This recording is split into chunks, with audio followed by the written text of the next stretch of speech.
This year, not only do we play an underseeded BYU in the second round, number 16 Ken Palm.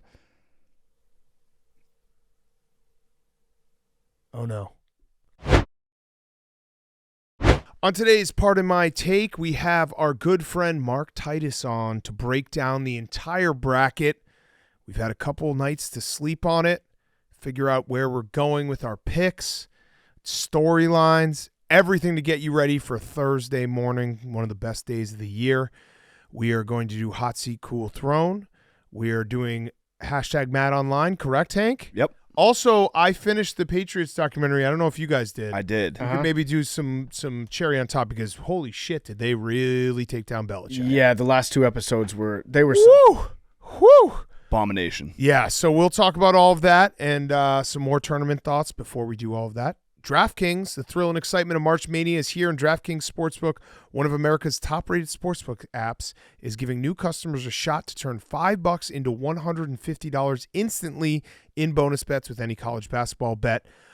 We got lines up for every single game coming up this weekend and Thursday and Friday. James Madison is a 5-point dog right now.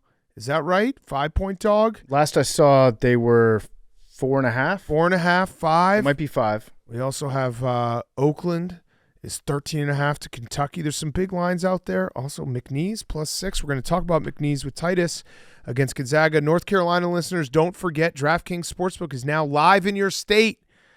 You got 3 teams in there, NC State, Duke, and North Carolina. Is there a 4th team that I'm missing? NC State, Duke, North Carolina. There's always a random one. High Point didn't make it. No Elon. Yeah. No. So if I forgot you in North Carolina, I apologize. Download the DraftKings Sportsbook app and use code TAKE. New customers can bet $5 to get $150 instantly in bonus bets. Only at DraftKings Sportsbook with promo code TAKE. This is the best time of year. My favorite 2 days. You got to get involved with DraftKings. The crown is yours. New customers, again, get $5 to get $150 instantly in bonus bets only at DraftKings Sports with code TAKE. Do you have someone, PFT? Nope. I don't think so. I think we don't. Well, I think we got all the North Carolina schools. There's a lot in South Carolina. Yeah. A lot in South Carolina. Yeah. I didn't want to leave anyone out. Yeah. Shout out North Carolina. Maybe the most underrated state. We're big fans of North Carolina. Where is? Hold on. I have one. No, Stetson's in PA. No, Stetson's in DeLand, Florida. DeLand, Florida. That's what I meant. John B. Stetson Company's in PA. All right, so DraftKings Sportsbook. Go check it out now. Get involved in the mania. We will be at the DraftKings Sportsbook in Wrigleyville on Thursday. The crown is yours. Okay, let's go.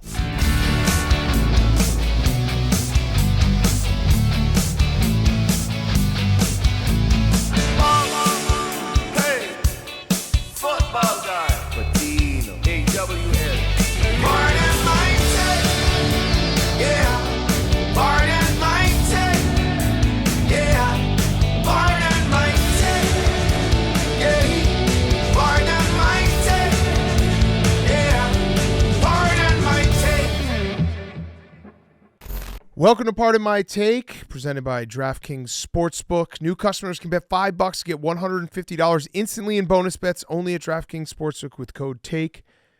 Today is Wednesday, March 20th, and we are just 24 hours away from the best 2 days of the year. Boys, I don't know if you guys feel the same way, but Monday night, I crawled into bed and my body was craving college basketball. It was like I had been, all of conference championship week. I've been watching all this basketball, and then they just shut it off. And I was like, give me college basketball. Well, I need more college basketball. Big news today also, the start of spring. Yeah. We made it. Shout out that groundhog. Wait, is it? Yeah, that little motherfucker was right. I thought it was the 21st. 20th. Oh, shit. 20th, first day of spring. Hank was right. The calendar.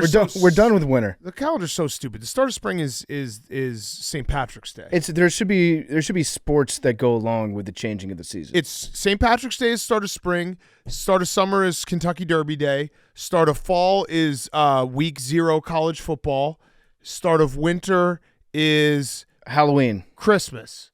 Oh no, yeah, Thanksgiving. Thanksgiving should be starting. But I like to pretend that winter doesn't you shorten winter. Winter's just Christmas. It's the St. Patrick's Day. You're like, it's 2 months. But when you have the score bugs on TV and it's the cornucopia and all that stuff, that is a little bit of both autumn and winter. We made it to spring. Spring has sprung. Good job, boys. How are you guys feeling when we're 24 hours out from the best 2 days of the year? I'm feeling good. Do you agree that it's the best 2 days of the year? Best 2 sports days of the year, yes. I would agree Thursday, Friday of the NCAA tournament, because it's just all you think about the entire time. It's you wake up, you start making your preparations, you take one last look at your bracket, you sit down on a couch, and you don't move for basically 48 hours. Yeah, and it's I know that there will always be a random weekend in the fall where you have like an insane NFL slate and an insane college football slate, but you can't depend on that. That's year to year, like what if all the stars align.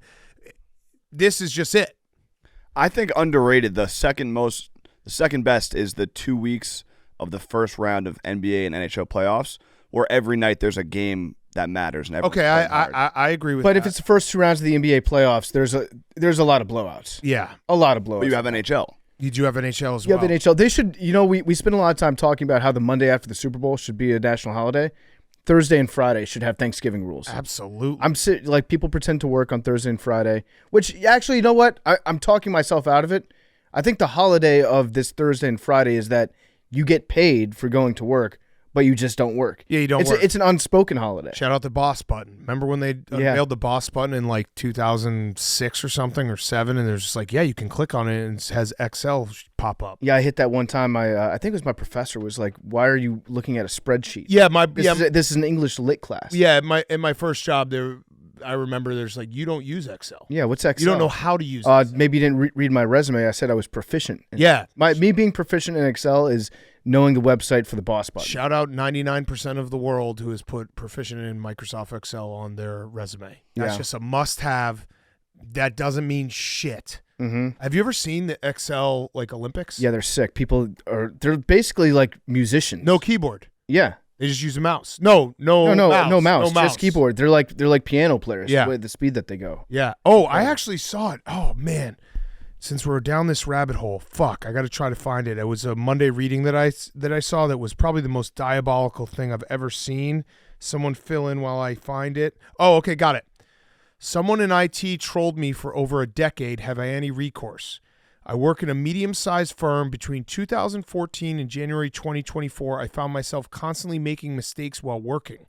Some examples are my calculations on Microsoft Excel being wrong, data inputs on spreadsheets being wrong, booking the wrong days with my annual leave by accident. I booked the 1st through the 10th October, but suddenly found I had booked 3rd to 13th October, impacting the business negatively. Typos in documents that I had sent, counts was cunts. I felt like I was going crazy, so I would do things like screenshot what I had calculated, but found my screenshots had disappeared when I logged in the next day. So I was wondering if I ever took them in my first place. In February 2024, our IT guy, we'll call him Bob, left us after facing a disciplinary, and we hired another one. The new IT guy, over the next 2 weeks, approached me and showed me a series of records. Bob had been accessing my system, editing my work, and changing the information I had put into my annual leave sheet, among other things. The man has been sabotaging my work life for a decade. The consequences I have faced are, I don't mean to laugh, but it's funny. I was not allowed to work from home like my colleagues due to my apparent unreliability. This resulted in $250 in transfer costs every month. I've been overlooked for promotion. I've had my professional life and credibility massively damaged. I had to undergo assessments for ADHD and early onset Alzheimer's and other cognitive tests with the NIHS. I was put on a performative improvement plan. Shout out memes, Pip. The old IT guy has moved out of the UK, but is there anything I can do? I've spoken with HR and they issued an apology, allowed me to work from home again and remove my pay. How crazy is that? All right, so my take is I would hire Bob in a heartbeat. To me, Bob sounds like a guy that he gets shit done. He's vengeful. I look at this as a negative on the dude that wrote this post. How many years? 10. 10 years, and all your shit's getting fucked with all the time, and you couldn't figure it out? Like, Bob, I would like to have Bob at my company to see how dumb people are. Is this like a Fight Club situation? I mean, it's crazy. Yeah, it's like a evil. If Jim Harbaugh was like the most evil person ever, and he did all his pranks to Dwight that ruined his life. I was thinking the same thing, Hank. It could be like Me, Myself, and Irene. This guy's got split personalities. Spoiler if you haven't seen the end of Me, Myself, and Irene, our Fight Club. But it might be this What's dude. in the box? He might go home. It was his wife said. He might go home and then he just fucks with himself when he thinks that he's asleep. He might be schizophrenic. That was crazy. I saw that and I immediately screenshotted it. So that's an extra bonus Monday reading. But don't you almost respect Bob? Oh yeah, I would. What an absolute savage that guy is. I would hire Bob just to make sure that Bob was under my control. Yeah, he moved out of the country. He's like, Yeah. I got to get the fuck out of Yeah, here. because otherwise, every job that I go to, it's going to be like, I hope Bob's not working here. It might be Kim.com. He's in the Philippines somewhere. Oh yeah, that guy. Yeah. Um. Oh yeah, but the Excel, no one knows how to use it, and everyone says they can use it. Yeah. Excel. That's a program that will one day end up replacing human brains. Yes. All right. So, any other thoughts about the tournament before we continue with the show? I'm just so excited. NIT, big NIT, number one. We'll do a poll tomorrow. Should Max live stream Villanova's bid to win an NIT championship? This is Max's Super Bowl. Maybe No, just like I second mean- half on Instagram. Yeah. Just This give it is- to us. If it's within 10 points in the fourth quarter, you should have to go live. On Instagram. On the Pardon My Take Instagram. Fine. The NIT Deal. did quarters at some point. I don't know if they still. So then do. you can also. Oh, yeah, I don't think you can they do also anymore. join. Oh, yeah, we can join. We can laugh at you. Yeah. Max is ready to go for the NIT. I just filled out my NIT bracket. Shout out NIT Stu. I've got Ohio State beating Villanova in the finals. Wow, would that Yeah. be incredible? It would be so funny. We should talk quickly about Anthony Edwards ending a life last night. Yeah, that was embrace debate. Was that a dunk? So all those dunks always inspiring. when you like zoom in, you're like, did the ball leave his hand beforehand? Didn't touch the rim. Or And did he holy follow through on the rim? Shit. Some of those screenshots, you see he made John Collins smell his fingers before he dunked. He dislocated his finger. Yeah, he dislocated his finger on the dunk and then stayed in the game afterwards. I'm counting it as a dunk just because I like cool sports moments like that where like the world stopped to be like, did you see what Anthony Edwards just did? Yeah, it was pretty incredible. And he's had like 6 dunks like that over the course of his career where people have stopped and legitimately asked the question like, is this the best dunk of all time? Yeah. So he's fucking awesome. The only problem with that dunk was it was kind of overshadowed by Austin Reeves getting dunked on last night. Oh no, I didn't. Because see that. you got Big Cat, I want to get your live reaction to it.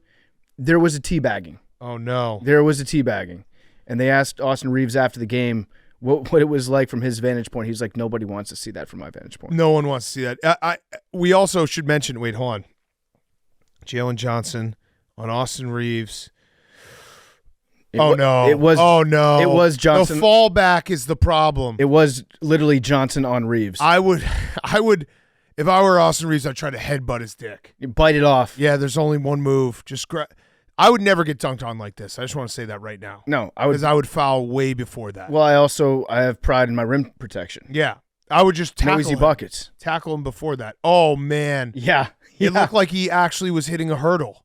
Holy fuck, that's bad. Yeah. Vicious stuff. We also, while we're talking NBA, we missed it because we were deep into college basketball. But Kyrie's game winner was one of the coolest shots ever. It was crazy. The left-handed float. It was over Jokic. It was such a cool shot that you had guys from around the league in their next practice trying to recreate that shot to see if they could make it. They had guys on the Mavs, like I don't know who was on the baseline, like put their hands on their heads and like collapsed. Yeah. That was fucking awesome. Yeah, it was wild. But it is college basketball time. We respect the sports calendar. I had one thing that we also missed on Sunday, which we should probably talk about. Aaron Donald? Yeah, Aaron Donald hand up. retired. Yeah, that's our fault. Maybe Aaron Donald, you could have the perfect career. If he had won 2 Super Bowls. So if he had won the other one, but that wasn't a defensive issue. That Yeah. was the Rams defense came to play in that game. They gave up 13 points to the Patriots. But Aaron Donald played 10 years in the NFL. He was a Pro Bowler all 10 years. He won Rookie of the Year. He won 3-time Defensive Player of the Year, and he was an 8-time first-team All-Pro selection. And he had a Super Bowl ring.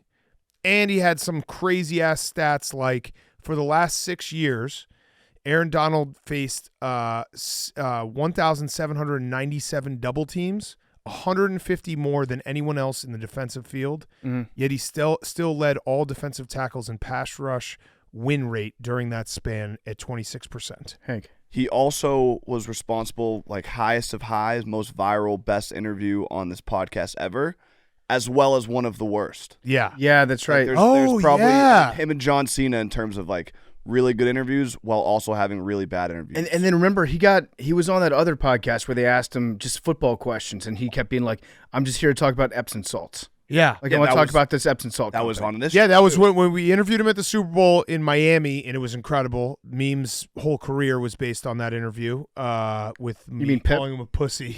Yeah. All-time clip. And then he came on to, what was he promoting? A sports drink? And he insisted on his partner coming on as well, who might have played basketball at Pitt, but we didn't have any questions for him, and we did like 10 minutes, and then he wanted to go. Yeah. So he gave it all. He really was everything. But I actually think that Aaron Donald is as close to a perfect career as you could possibly have, minus the Super Bowl loss. But he literally was a Pro Bowler every single year, and 8 out of his 10 years, he was an all-pro first team. And he trained with knives. That's also an all-time clip, is watching him just work out in the offseason. There's a guy trying to stab him. And he also... And he's just like, no. And he also was just, like, the fact that he was, quote-unquote, undersized at his position, but still so goddamn dominant. Yeah. Because, like, you know, a lot of defensive tackles are, you know, you think of, like, the Haloti Ngadas or the, Vince Wilfork, but he had a fucking six-pack, and he would just dominate everyone all the time. One thing I don't like is the new trend of really good players retiring, and then instantly the official Hall of Fame social media accounts being like, "We'll see you in 4 years," or whatever. But leaves some suspense up there. Yeah. Like, yeah, he's going to be a Hall of Famer. He's one of the best football players of all time. But give it some time. Give it some time. Don't anoint him just yet. Yeah. I like the official accounts to stay out of that. Yeah. The official accounts should be above all the speculation. Yeah. I agree. It's final when it's final for them. I agree. But yeah, Aaron Donald, I think probably the best defensive player I've ever seen play. Yeah. He's the most dominant in this era. And I know J.J. Watt was at his peak was very, very dominant, but reminder that Aaron Donald did it from the defensive tackle position. Yeah. Which is just, that's not, your job isn't always to get after the quarterback, and he just always did. He also had the perfect time of year to retire. Quit your job before March Madness. Yeah. I wish he had done it on not Sunday of conference championship, because we would have talked about it on Sunday. That was our fuck up. Yeah. Imagine retiring 1 year and you're like, oh shit, what am I going to do now that I'm retired? Yeah. Oh wait, yeah, I have an entire month of college basketball to watch. Pitch didn't make it though. Yeah, that's tough. Also, RG3 got ratioed to hell. Yeah, RG3 loves the take game. Man, he was so off. He basically was like, Caleb Williams should not go to Chicago, and basically had no facts behind it. No, I agree. I agree with him. I think he made some good points. And then he should demand a trade to a successful, well-run franchise historically, like the Washington Commanders. And I quoted it and just stated simple facts, and he then quickly did the Kermit the Frog, big cat in his feels. Everyone was like, dude, he got ratioed again. It was like thousands of quote tweets on his original tweet. Yeah, RG3 likes to dip his toes in the games. I like him, but he has some bad fucking takes. That was a bad take. Real bad. I think he's right. I had time for it on Monday. I went to war with the fallout of the Caleb Williams, Justin Fields. There's still some people. There was actually, I don't know if it was a troll or not, but there was one person who did tweet out a petition for the Bears to bring back Justin Fields. No, that's what we were talking about. Remember, like if Caleb Williams gets dinged up this year, yeah, I want to sprinkle it out there for Bears fans to just have in the back of their head, like, why not bring back Justin? Yeah, I was looking out stats. I was doing everything because people were arguing about there's not enough quarterbacks that have won Super Bowls on rookie contracts to actually be like, this is the way. And I went and looked it up. It's essentially if you have Mahomes or Brady, you win a Super Bowl. Yeah, and it's also that if you have a cheap quarterback, you would rather have a cheap quarterback than an expensive quarterback. Am I right? It gives you your best chance. So I'm pulling it up. I went through the whole thing. Like I said, I had time for it on Monday because I was just waiting for college basketball to start. But starting this past year, Brock Purdy was in the Super Bowl on a cheap contract. The year before, Jalen Hurts was on a cheap contract. Burrow was on a cheap contract in 21. Mm-hmm. Mahomes in 20. Mahomes won it in 19 on a cheap contract. Goff in 18. Foles, because remember Carson Wentz was still on his rookie contract. Foles won it, not paying a lot. Cam in 15. Russ in 14. Russ won it in 12. And Flacco went against Kaepernick, who both were on cheap contracts, and he won it. Flacco won it in 12. So basically every year, someone from the Super Bowl is going to be a cheap quarterback, and the other one's going to be Mahomes or Brady, and they're going to win. Yeah, you'd rather have a quarterback that's not getting paid a lot of money so you can pay a lot of money to other good players. Yes. It boils, if you disagree with that premise, I don't think we're even speaking the same language. The argument boils down to if you want to say having a cheap quarterback will just get you a loss in the Super Bowl to Mahomes or Brady, That's fine. Fine. Oh, I would suck take it. I would suck a dick. I'd take it in a second. It's quarterback Photoshop season 2. So Shane came up to me earlier today and said that he's working on Photoshops for the draft.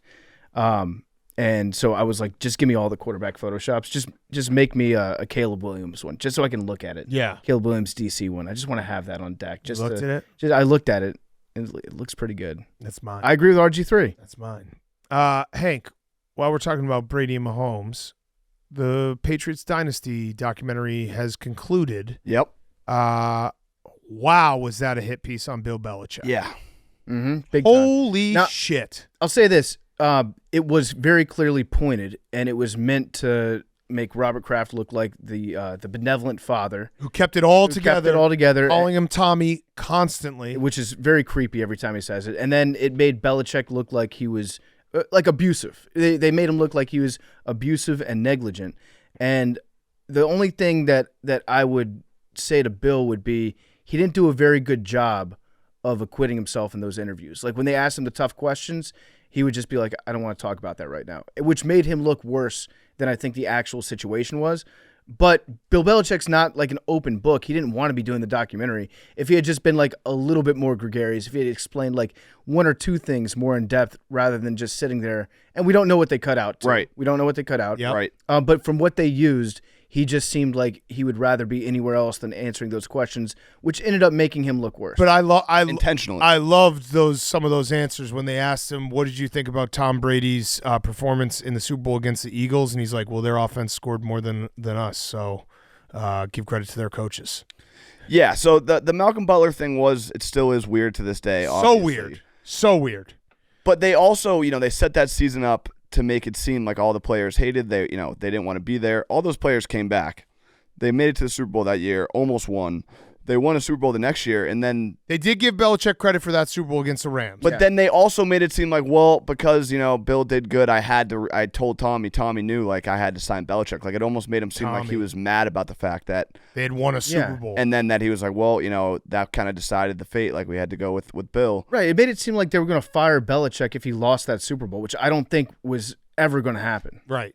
It was weird watching it because it made me, they slanted it from Kraft's POV, but they didn't have any, being a Patriots fan for those 20 years, rooting for Belichick, rooting for Brady, rooting for all the players, was the greatest time of all time. Like, being a Patriots fan was amazing, and it didn't feel like that. They made it feel like you should be sad for being a Patriots fan and like, oh, you were a fan of this guy? Like, how dare you?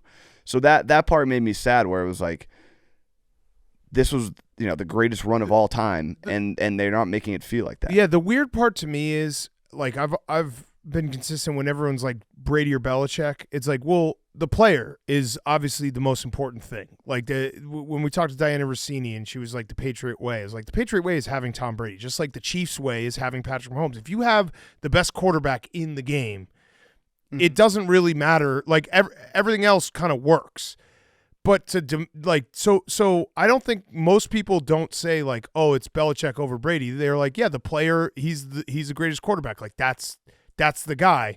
So to then go even further to bury Belichick seemed just so unnecessary. And he was also, slightly burying his own organization with the trainer stuff, being like, oh, it was crazy they kicked Alex Guerrero out when he was, directly going against what the Patriots team trainers were saying, which I don't know if those are Belichick's guys or Kraft's guys or whatever, but that whole thing was strange. It was a sad watch. Also, from Belichick's point of view, your star player has his own personal trainer who's also working with other people on the team. That same personal trainer has also been accused of being a fraud in the past, that misdiagnosed cancer and said that he had like cures for cancer and diseases like that he obviously did not have. That's probably a liability in your head, like, oh, there's this outside guy that's working with my best players. And trying to grow a business. So conflict of interest probably right on the inside. So, yeah, it's not as cut and dry as they made it seem in that documentary. But when they talked about the Malcolm Butler stuff, Hank, how many people on planet Earth do you think know the true exact story of what happened and how Belichick reacted to it and decided to bench Malcolm Butler? Maybe 3, 4? Yeah. How much money would you pay to know that? To know exact, like to have your own personal documentary made about how it went down and have all the footage? I don't know. I don't really want to know, I don't think. Here's the one thing that doesn't make sense to me about the Malcolm Butler thing.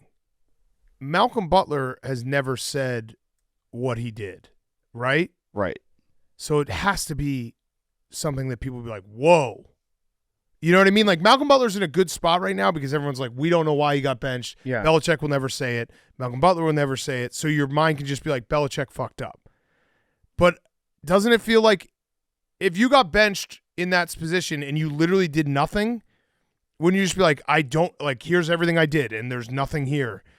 I just don't know. It makes no sense to me. Yeah, I mean, obviously it was a very, very, very personal situation. Right. So doesn't it feel like if Malcolm Butler said it, if Malcolm Butler probably knows deep down what happened, and if he said it, people would be like, oh, well, dude, yeah, you shouldn't have done that. So now we need to ask, like, is Bill Belichick the good guy in this situation? I don't know. For never saying what it is. That always confused me about it because it's like Malcolm Butler, as far as I know, has never said, like, I think it might be this. You know what I mean? No, he was acting oblivious in the documentary. Right. Yeah, and to get disciplined by the Patriots, if you're a star player, you have to do something really fucked up. Right. Really fucked up. Yeah, it was weird. And also the Trump, they pinned the Trump thing on Belichick, but it's like it was Brady, Kraft, Belichick. It was all three of them were Trump guys. But they started the episode with like reading the letter from Belichick, and then that slanted the whole thing. I thought it was a good documentary in the fact that they did. Okay. I thought it was a good documentary in the fact that the things that people are interested outside of like you is those stories, but it was so slanted to bad stories instead of like a couple good stories. Like that's what people want to watch. People don't want to watch a documentary that's just like they won 6 Super Bowls. I know you do. It could have been like a 15-part series, just only football porn for Hank Lockwood. Yeah. Yeah, I mean, I guess the only thing comparable would be The Last Dance, but The Last Dance was through Michael Jordan's lens, and it was anti-ownership, and this was through the owner's lens, and it was almost anti-Belichick. Yeah. Now, there's another piece of this that I wanted to bring up in also Brady, like that was tough. Where Brady was like, "Yeah, there's things I don't want to talk about." Yeah, and then Kraft just said it. Yeah, like Giselle said, "You're not making my husband a man. You're not treating him like a man. They don't treat Tommy like a man." That's tough. That was so weird. Yeah, that was what very say, strange. Max? Was Brady a part of like the edit? Because there's a part that I want to talk about. Are you and I about to talk about the same thing? Max and I are on the same page here because I've got it queued up, Max. Yeah. So my cool throne was going to be Tom Brady's pettiness because a Twitter user, Todd Orendenker, discovered that they edited something out during this documentary that's very weird that it was edited out. They showed the highlights of the Super Bowl where the Eagles won, and on the Philly special, they played an edited version of Al Michaels' play call. And so I want you to listen to these 2 play calls. The first is the actual game call, and then the second is as it appears in the Dynasty documentary. They edited out the word Foles. What? And we've seen clips of Tom Brady like not liking it when people bring up Nick Foles. Was it one of the Mannings that like brought up Nick Foles' name? He fucking hates Nick Foles. What? And he had his name edited out of this documentary. That's wild. That is wild. Yeah, I mean, I'm not going to defend the filmmakers of this, so. Wow. It seems like that would be a Tom Brady specific request. I don't think that there's a filmmaker that's like, you know what, I'm going to edit out Foles. Well, for time, you got to save time. It may have been like a quarter of a second. No, Hank makes a good point. Also for time, I think the time of each episode varies between like 37 minutes and like 1 hour and 6 minutes. Yeah. So I think they can do as much time as they want, but no, you're Time. right. They cut for time. Probably edit out for time. A 10-part series, they cut for time. One word. Yeah. I like that. I respect that level of pettiness. That's awesome. It probably, Max, does it make you feel good though? No, I love that. Yeah. I mean, the Eagles are so far in Tom Brady's head, and But Nick Foles will just- always be there. They also discredited the whole, like that Super Bowl had nothing to do with the Eagles winning. It was just Malcolm Butler. Yeah. Mm-hmm. Which was Yeah, if Malcolm Butler plays that, you don't have a Super Bowl ring. Max. Nah, I don't care. I didn't watch it. I won't watch anything about the Patriots dynasty. They that is so funny just thinking like Tom Brady watched all 10 parts and was like only one note. Yeah. Foles. Remove the word Foles, please. But if you broke down the 10 episodes into things that were not positive, versus Dynasty. Yeah, no, it was sections. definitely it's like 75-25. Yeah, it shouldn't be called. It wasn't about like the Dynasty. I just feel bad for Belichick because he's the best coach of all time, and he just got butchered. Yeah, absolutely butchered. I do think though, I like the NFL films backed out when they kind of realized what was going on, and I feel like that's gonna invigorate them and Belichick to come out with their own version, which will be awesome. Dynasty. Yeah. Yeah. Ooh, I like that. Come back at it. I like Yeah, the demeanor that Belichick had the entire time he was being interviewed was that of a man that knew it was a setup. Yeah. Oh, yeah. Breaking news. Breaking news. Former Chargers wide receiver Mike Williams is signing with the Jets. Oh, congrats. Memes. We're back. We're back. Shout out MYJ Matt. He sent Mike Williams a bacon, egg, and ham to the facility. And it got to him. That sealed the deal. Oh. I like that. Okay. Good job, NYJ Matt. Why didn't you do that? Is it because you're on the Pip? Stop saying that. No, It's not on the Pip. I think his name is just Pip. He's just going to be talking to me about this for the rest of the night. I love you, memes. I'm not going to let that take away from this news. This is awesome. Yes, congrats, and Marvin memes. Harrison possible. Marvin Harrison. No, Daniel Jeremiah dropped a mock draft and had the Jets drafting Marvin Harrison. And what pick? What number? 4, trading up. Oh, okay. Trading up. I love mock drafts with trades in them. Yeah, just anything can happen. They're trying to sprinkle around. They're trying to get clicks, so they're like each fan base can have something to look forward to if there's a trade. I can't wait for draft season. The Vikings are up to something. They're Ryan Windhorst meme up to something. They're JJ. They're the favorites to draft JJ. Which would be the perfect quarterback for the Vikings. Yeah, where he will be discussed endlessly.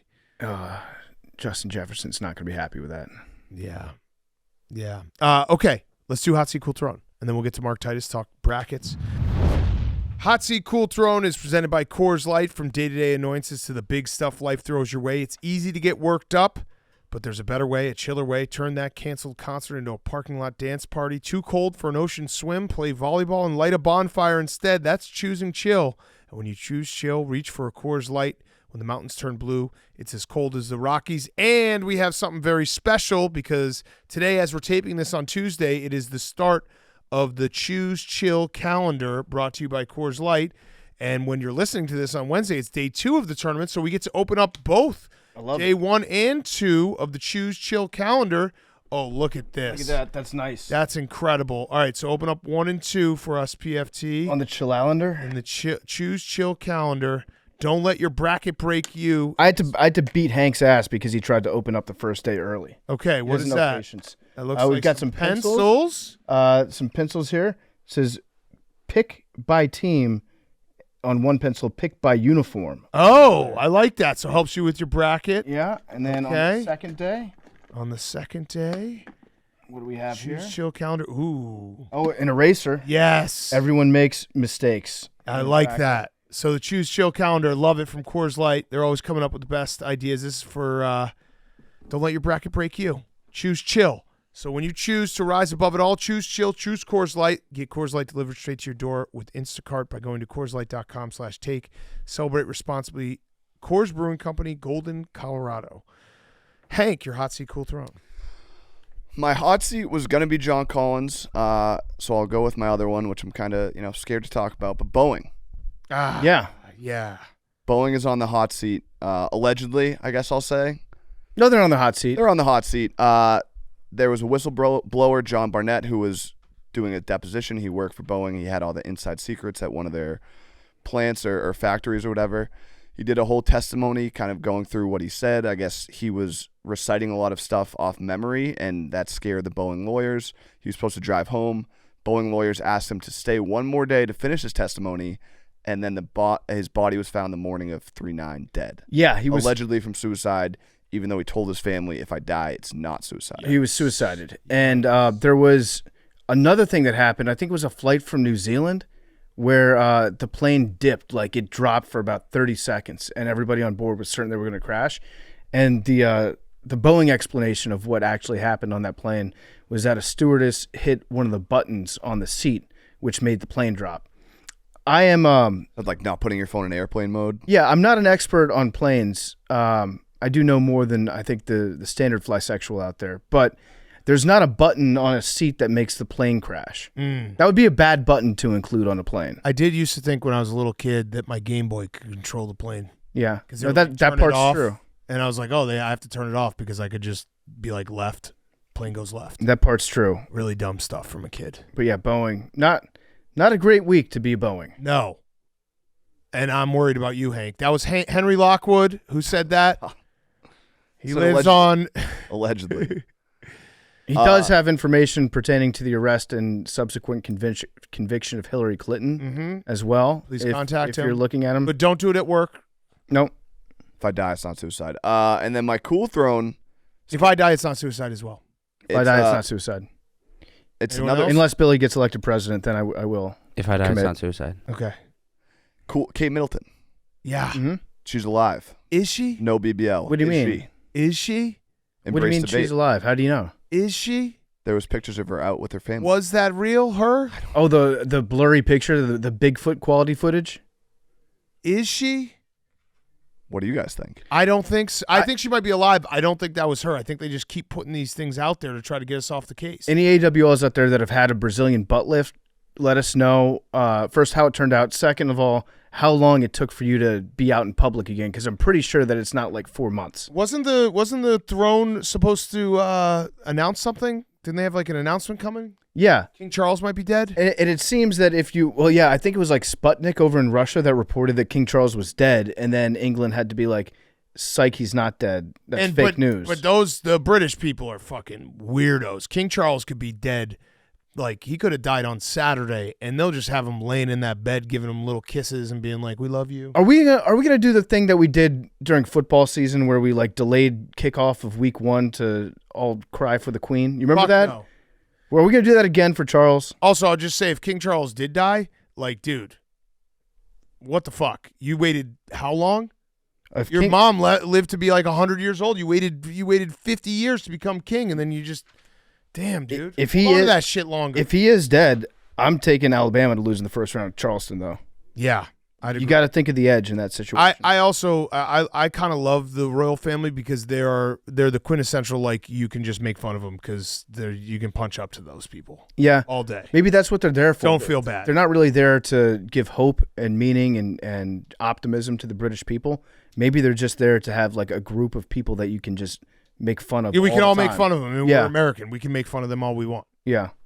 They got to fuck. His brother's a fucking pedophile. Anyways, Allegedly, but no, I think Yeah, you know what? actually, I'm going to no, say it. yeah, He's a pedophile. Yeah. He's a pedophile. Yeah, he is. If Sweating problem. Yeah. Doesn't sweat. if I lived in England, I would just that would be my career. Would just be making fun of the royal family. Yeah. It's awesome. Yeah. But also, like, if you're Kate Middleton and you just got caught releasing a fake Photoshop, at some point, if you're okay, wouldn't you put out a picture being like, Let us know. sorry, I got caught putting out a fake Photoshop. Here's a real picture of me. Do a Reddit AMA. Yeah, I'm okay. Yeah.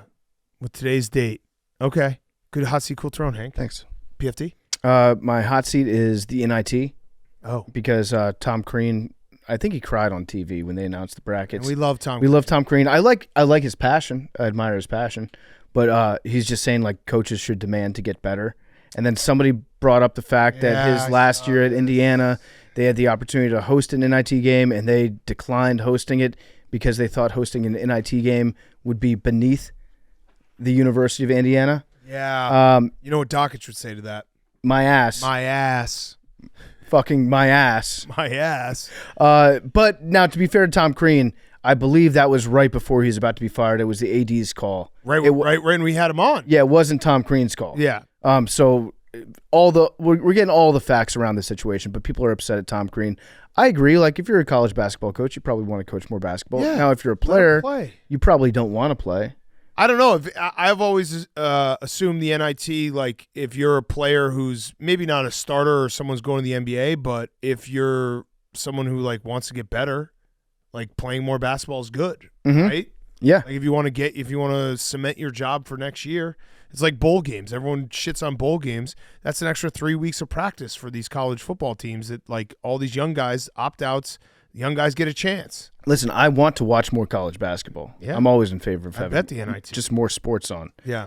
And then my cool throne was going to be pettiness with Tom Brady editing out the word Foles, I love it. which, again, kind of respect, but also good for Max. Yeah. Okay. My hot seat, I have two. One is memes pointed this out. The hot seat is Houston. So this was on college basketball Reddit. In every tournament since 2021, a top 2 seed is lost in the first round. Big sample size, by the way. In the first round to a team with a phallic euphemistic name. In 2021, Oral Roberts defeated Ohio State. In 2022, St. Peter's defeated Kentucky. In 2023, Fairleigh Dickinson defeated Purdue. That's 3 years in a row. Once is happenstance, twice is a coincidence, 3 times is a pattern. In 2024, Houston will face Longwood in the first round. Just looking at the bracket right here, I see 2 right next to each other. What about Moorhead? Yeah. Moorhead. Yeah. And then Drake. Yeah. Drake's very phallic. Yeah, Drake is also phallic. Okay, so what will happen? I don't know. Interesting. I'm going to go with Drake. It's only 1 and 2 top 2 seeds. Okay. And this huge sample size. Well, yeah. years. I don't know. I think it's just because usually big schools play against schools that you don't hear about that have to get admissions up somehow, so Right. they have to insinuate penises into their names. Exactly. Well, there's also St. Peter's again. Yeah, St. Peter's again. 15. Yeah. Oh, there we go. Tennessee, there it is. The Peacocks. Peacocks. Yeah. The Cocks. And Long Beach. Uh, Really. Yeah. Long Beach Beach. is not a euphemism. Yeah. It's like Longwood. Just the word long? It's the same as Longwood. Schlong Beach. Oh, Wood out is there. Long Beach. Swing and a miss. Swing and a miss. Okay. Long bitch. My other hot seat is Clemson fans. So this is from a hilarious Twitter account that everyone should follow, Board Geniuses. It's Message Board Geniuses. This Clemson fan called Tiger Bomb 1. I stayed up all night watching every New Mexico State game, start to finish, and from what I've been able to determine, there are 2 things the staff needs to be on the lookout for. First, if they shoot threes, we better be careful. They are not bad misses, or we may get out-rebounded. And second, I hope our team is well-rested going into this matchup. We can chalk this up as an automatic W if we win in those 2 key areas. Clemson is playing New Mexico, not New Mexico State. That's awesome. But Tiger Bomb 1 stayed up all night to watch every single New Mexico State. Now, are we sure he didn't watch New Mexico and called them New Mexico State? I don't know, but that's just very I hope funny. he wasted his time. The idea of just watching all of them being like, we got this. What did New Mexico State, let's see, their basketball team this year. Well, they dealt with some off-the-court stuff last year. Yes. After Chris Jans left, and now he's doing a great job at Mississippi State. Yes. But I think it's been downhill for them. They were since. 13-9 in Conference USA. Actually So not bad. easy dub for Clemson.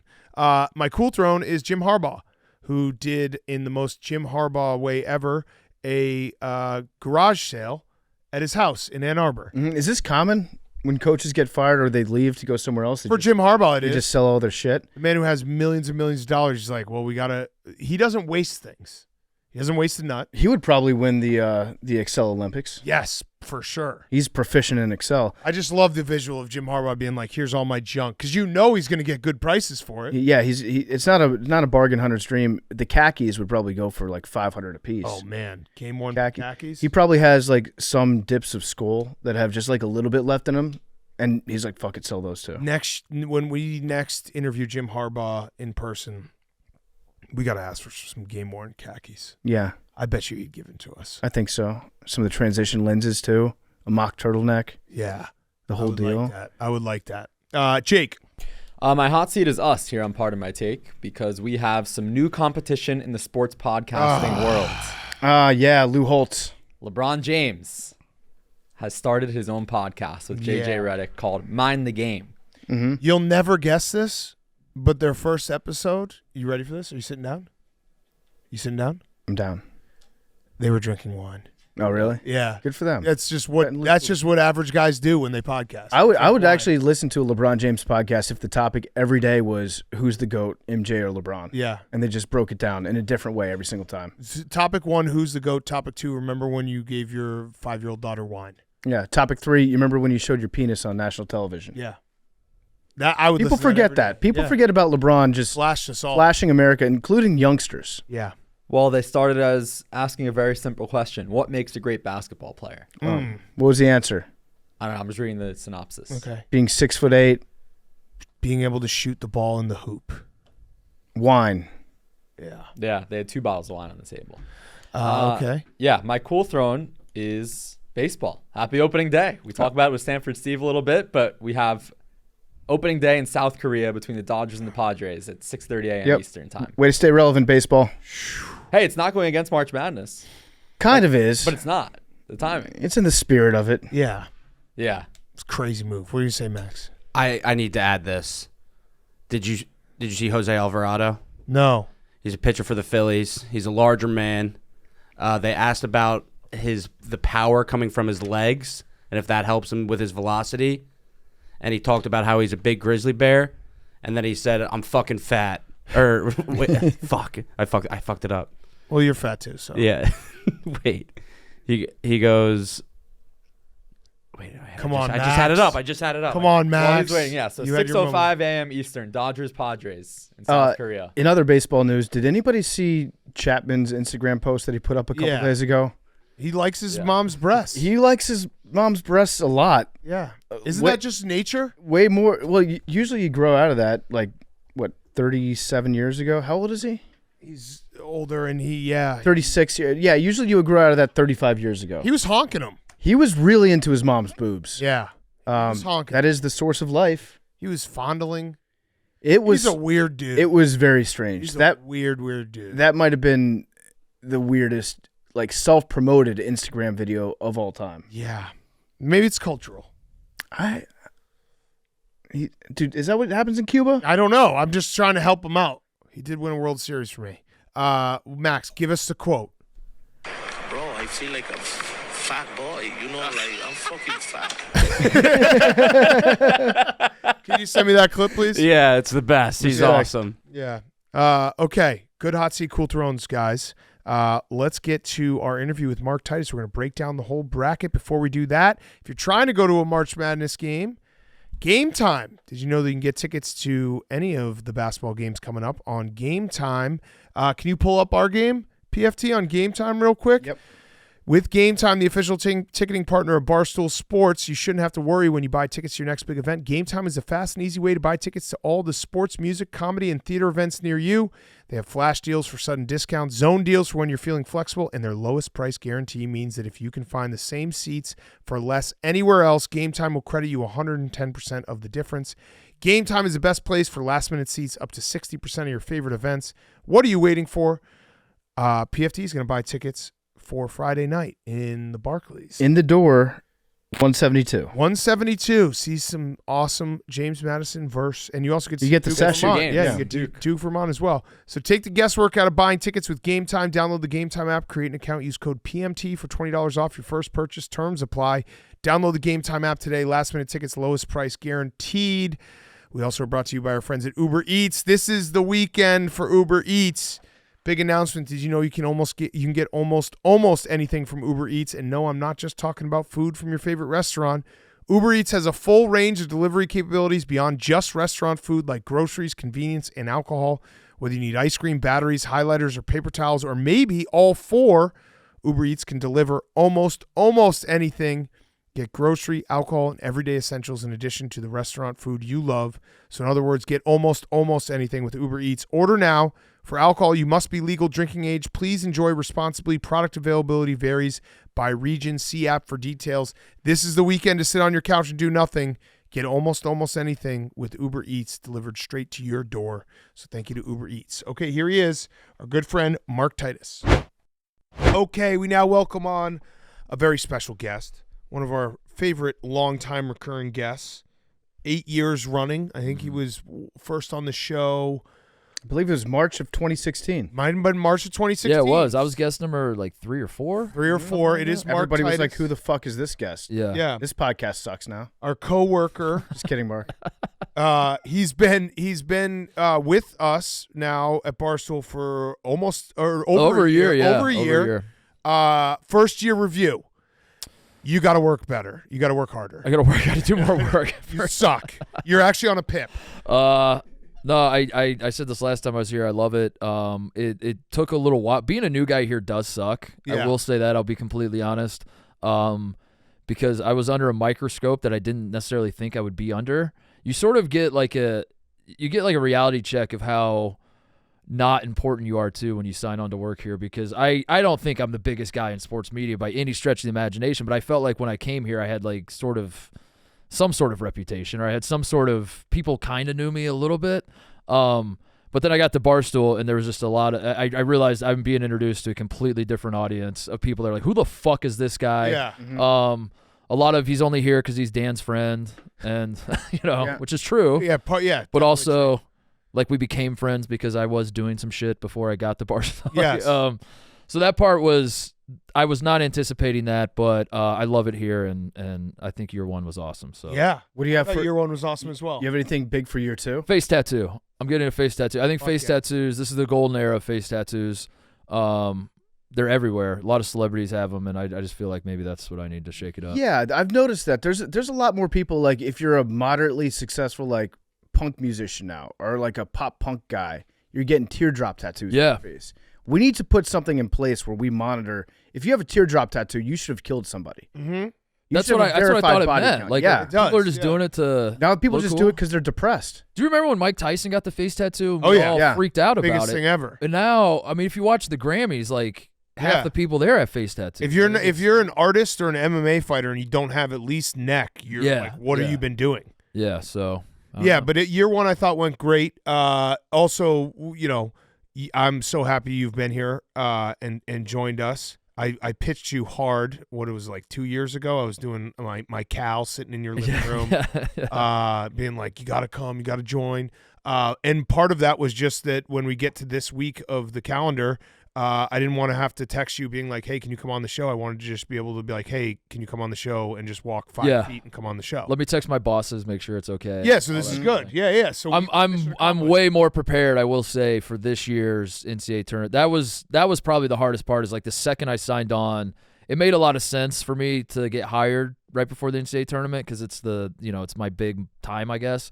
But having like my first real assignment here to be in the gambling cave with you and Dave and everybody else, when I really didn't know. I know Dave like a little bit, but like when I was in there, I had met Dave like 3 times in my life, and suddenly he's like screaming at me about picks. Yeah, like, it was welcome to Barstool. Welcome to Barstool. Just sit here and be perfect. Don't get anything wrong. We essentially put you into Navy SEALs Buds training. Yeah, where it's like the first day they drown you and bring you back to life. And they're like, all right, now you got to go lay in the ocean. No, I mean ocean. That is how college basketball guys recruit. Is you show all the big titted women and all the gear and all the money, and then the second you're on campus, you're like, get on the line, we're running suicides. That's how it kind of felt for me. It was like, you're selling me on this dream in Chicago and this fantasy factory and all that. And I'm like, yeah, dude, I'll sign right here. And I sign, and you're like, go sit next to Big Ev. And go sit treadmill.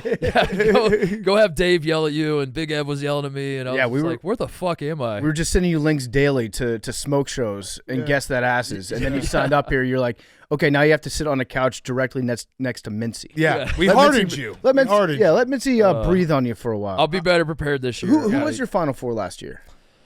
Not good. I had Bama winning it, which wasn't. Bama made the Sweet 16. They, I can't remember who else I had. I had Bama winning it. Is all I really remember, and then they lost to San Diego State. But I don't remember last year's bracket being that bad. As far as embarrassments go, I wasn't Jake Marsh, who has 2 years in a row now picked the had his national champion lose on day. Hey, who's your national champion this year? North Carolina. So shout out to the Howard Wagner. We could just dive into it, and we could start with the West. Yeah. I actually think that is the most chaotic and ripe for upset region because the region of drama. Yeah, the region of drama because it's LA. Is that what Russ? Yeah.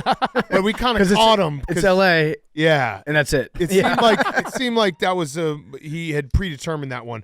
But I was looking through the bracket because it's always like Sunday night we just give our instant reactions. Then you have a couple days to digest it, and I'd spend basically Monday through Wednesday filling my head with stats and a whole plan on how I'm going to gamble on Thursday and Friday, and then the minute the games tip, I throw it all out the window. Yeah. But that West region, I actually think it's the region of teams I don't trust. Right. I don't trust like Alabama, which you just mentioned. They have been playing some of the worst ball possible down the stretch. Arizona, they throw out clunkers left and right, and if you slow them down, it's like they can't run the half court.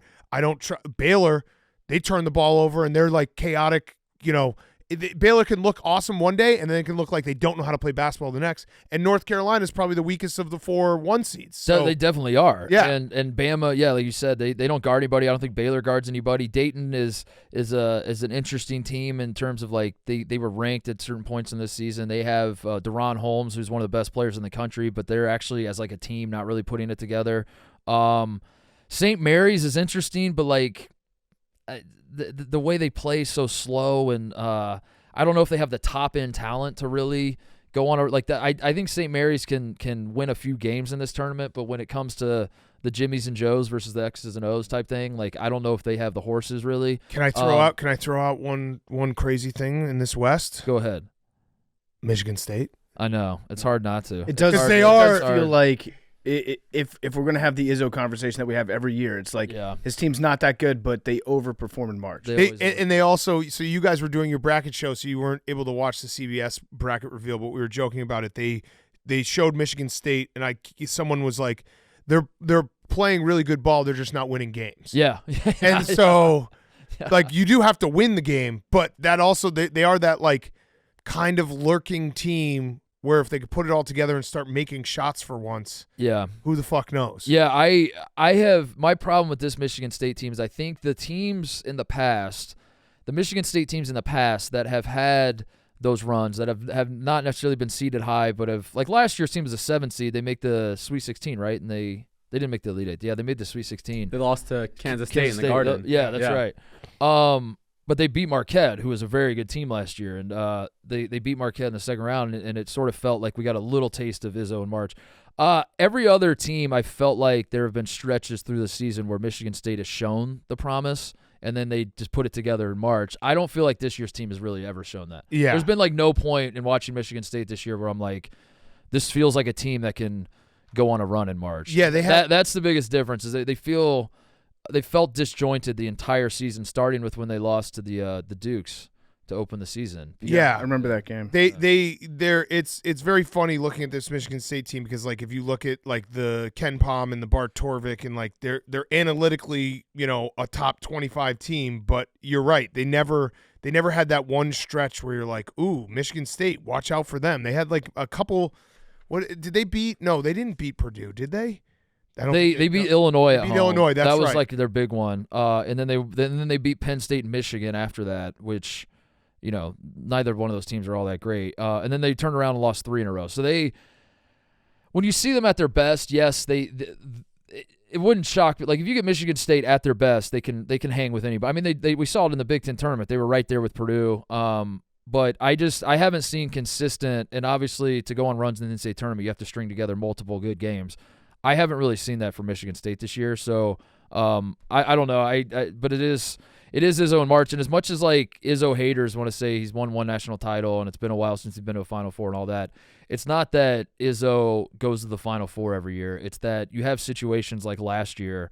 They had no business beating Marquette. Like Marquette was very much a better team than Michigan State, and on that night it was just like you thought the seeds were flipped around. So Izzo's really good at that. Is like. He doesn't always have the best team, but it does seem like every time March rolls around, that is the best version of that Michigan State can possibly be. I just think that this year's team, their best version isn't really that good. It's a great way to go through life, though. If you can somehow reach a point where you chronically set the bar very low for yourself and then outperform those expectations, then people are always happy with you. And then people are like, oh, you're a great coach. Good job. That is pretty much what he's doing. Yeah, he's doing a great job of that. Another coach, big story in the region of drama, Long Beach State, Dan Monson. Yes. So I'm obsessed with this story because he got fired, and then he's like, yeah, can I still coach? They're like, yeah, I guess you can still coach even though you're fired. And then he just keeps winning. And I hope that if they can somehow pull off the upset, if Arizona has I'll put it this way. It's not necessarily like if Arizona has a bad night. If Long Beach State, because they play really fast, they're like one of the fastest paced teams, but they just don't score that much. Yeah. But if they're also really bad to go against Arizona. If you want to play fast with Arizona will just out Arizona. They love that. Yeah. I think the over-under is like 160, 163, something like that. But if they can make shots, if they can score, and they beat Arizona, you have to hire that guy, right? You have to rehire. You have to rehire Dan Munson. Yeah. Jake's storyline. I don't know if we didn't talk about this on Sunday. Dan Munson was the head coach of Gonzaga. he should never have left. He hired. I think he technically hired Tommy Lloyd, but Lloyd never coached with him because he left for Minnesota, which was a failure. Then Mark Few takes over, and then Tommy Lloyd becomes Mark Few. Yeah, there's an alternate world where Dan Munson just stays at Gonzaga, and because he kind of was the start of Gonzaga, right? And then left for Minnesota, and then that failed, and then Gonzaga just continued to be Gonzaga. Yeah, Arizona last year lost to Princeton, and Jake and I have talked about it a lot. It's like the biggest upset in college or in March Madness history that nobody remembers because it happened on the same day as Purdue losing. Yeah, but Arizona. It is interesting because they feel like a program under Tommy Lloyd they've racked up a ton of wins. There's a lot of promise in the program, but they have underperformed in the NCAA tournament the last few years. With the Final Four being in Arizona, they are in a region that's wide open. There aren't a lot of West Coast. I mean, you look at the top seeds. It's Baylor's, I guess, in Texas, but Bama and Carolina. There aren't. When they play if they get to the Sweet 16, they're playing in LA. They're probably going to have some home court advantage. It does feel like a great draw for Arizona, but they can't get out of their own way. And both this particular team and them under Tommy Lloyd the last few years, they are the kings of beating themselves. So I don't think they're going to lose to Long Beach, but who the hell knows what's going to happen with Arizona because they were number one in the country at one point this year. Yeah. I would love to see Long Beach win, but I think it's going to be a blowout. I think Arizona's going to crush them. This is though if you're filling out your bracket, I feel like this is the region that you take a shot. Yeah, because I think it's going to be a mess no matter what. So it's like there's going to be very few people who get this portion of the bracket correct that you might as well take the shot. I completely agree. I think this is if there's a double-digit seed, if there's a 6 or higher seed, whatever your line is where you're like, that's crazy, I can't believe they're in the Final Four, I think it's coming out of the West, which is why I got really crazy with my bracket. I picked Arizona to make the Final Four. Love it. Yeah, Wild guy. 2 seed. A lot of people think 1 seed. I was going 2 on that. Yeah. What do you think about New Mexico? I like New Mexico. New Mexico's good. They play defense. They like to run too. They have the story, which I don't know how much that matters, but the pedigree of Pitino and Mashburn. I love that. Yeah. I love the idea of that. It is so weird though, because the Mountain West, as you know, Dan, we never trusted the Mountain West for years and years.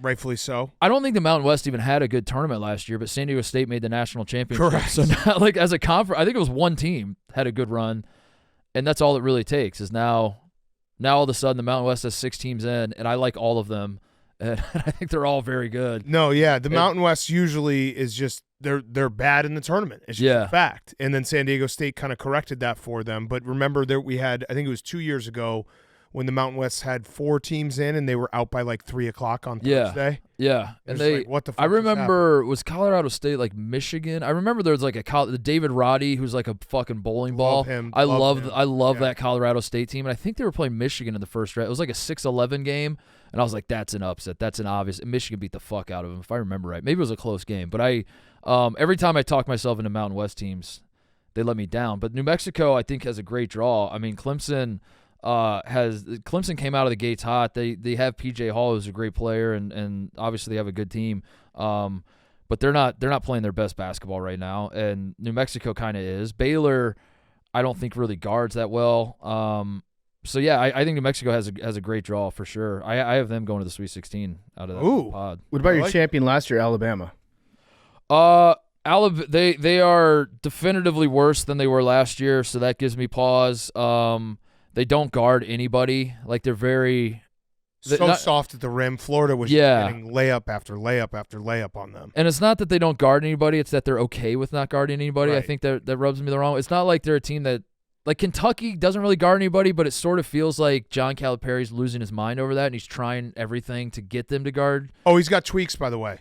I saw that. Yeah, he's gonna make some tweaks. Mm-hmm. He's got some tweaks. Like I think Cal looks at his team and is like, we have to figure this defense out. He just can't quite fully do it. Nate Oates is like, fuck it. I like my team. We're just gonna outscore everybody. Which I would like a lot more in a 7-game series. I don't like it in a one and done series. But it's hard to match Alabama. I mean, when they get up and down, everybody on the floor has a green light. If you catch them on the right night, you think you're seeing the best team in college basketball. But they don't have the top end. they don't have a Brandon Miller. Their best player is Mark Sears, who's a good player. I don't know how many NBA minutes he'll even get in his career. So like that's what worries me about Bama is I don't think they have the top end talent and they don't have the defense. So St. Mary's, Alabama, second round upset alert.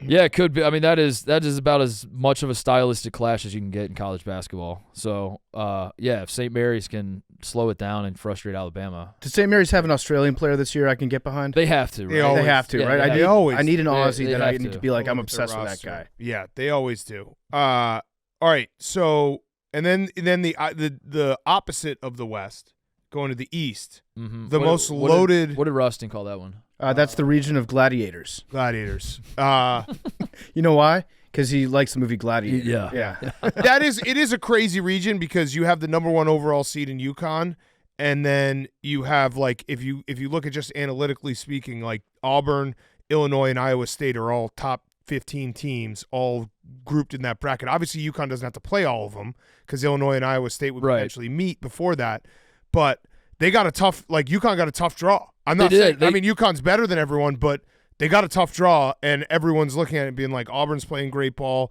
Illinois has 2 guys that everyone is going to have a problem with in Damask and Terrence Shannon. Yep. And Iowa State just whooped the fuck out of Houston. Yeah, all 4 of them won their conference tournaments. Which where are we on that? Is that a good thing or a bad thing? I think it's a bad thing. Yeah, I think it's I think it's not as bad as people want to make it. This is my favorite time of year because everyone tries to find the key recipe. Yeah. To like the famous one is everyone's like, top 20 in offensive efficiency, top 20 in defensive efficiency on KenPom. That's the only teams that have ever won a title. A lot of the times people are tweeting that using the end of the KenPom rankings. After they just went on a national championship run. Yeah, so of course they're top 20 because they literally just won 6 games against tournament teams. Yeah. And if you look at it in the past, there's been many outliers like that have not met both of those. I've even seen people throwing out like top 40 and top 22. Like what happens changing it all these ways. Like there's no key to it. You want a team that's good on offense and defense, but if you think there's a formula, there isn't. Yeah, you figure out the formula based on the past, and then someone wins it that doesn't fit the formula, and instead of just being like, all these formulas are stupid, you say, okay, well, let's just tweak the formula. Now, well, let's throw them in with the mix and then tweak the formula. And then there's always the formula, and everyone's like, there'll be like 20 out of the last 21 just because 2014 UConn doesn't meet any formula. Yeah, exactly. And you're like, but wait.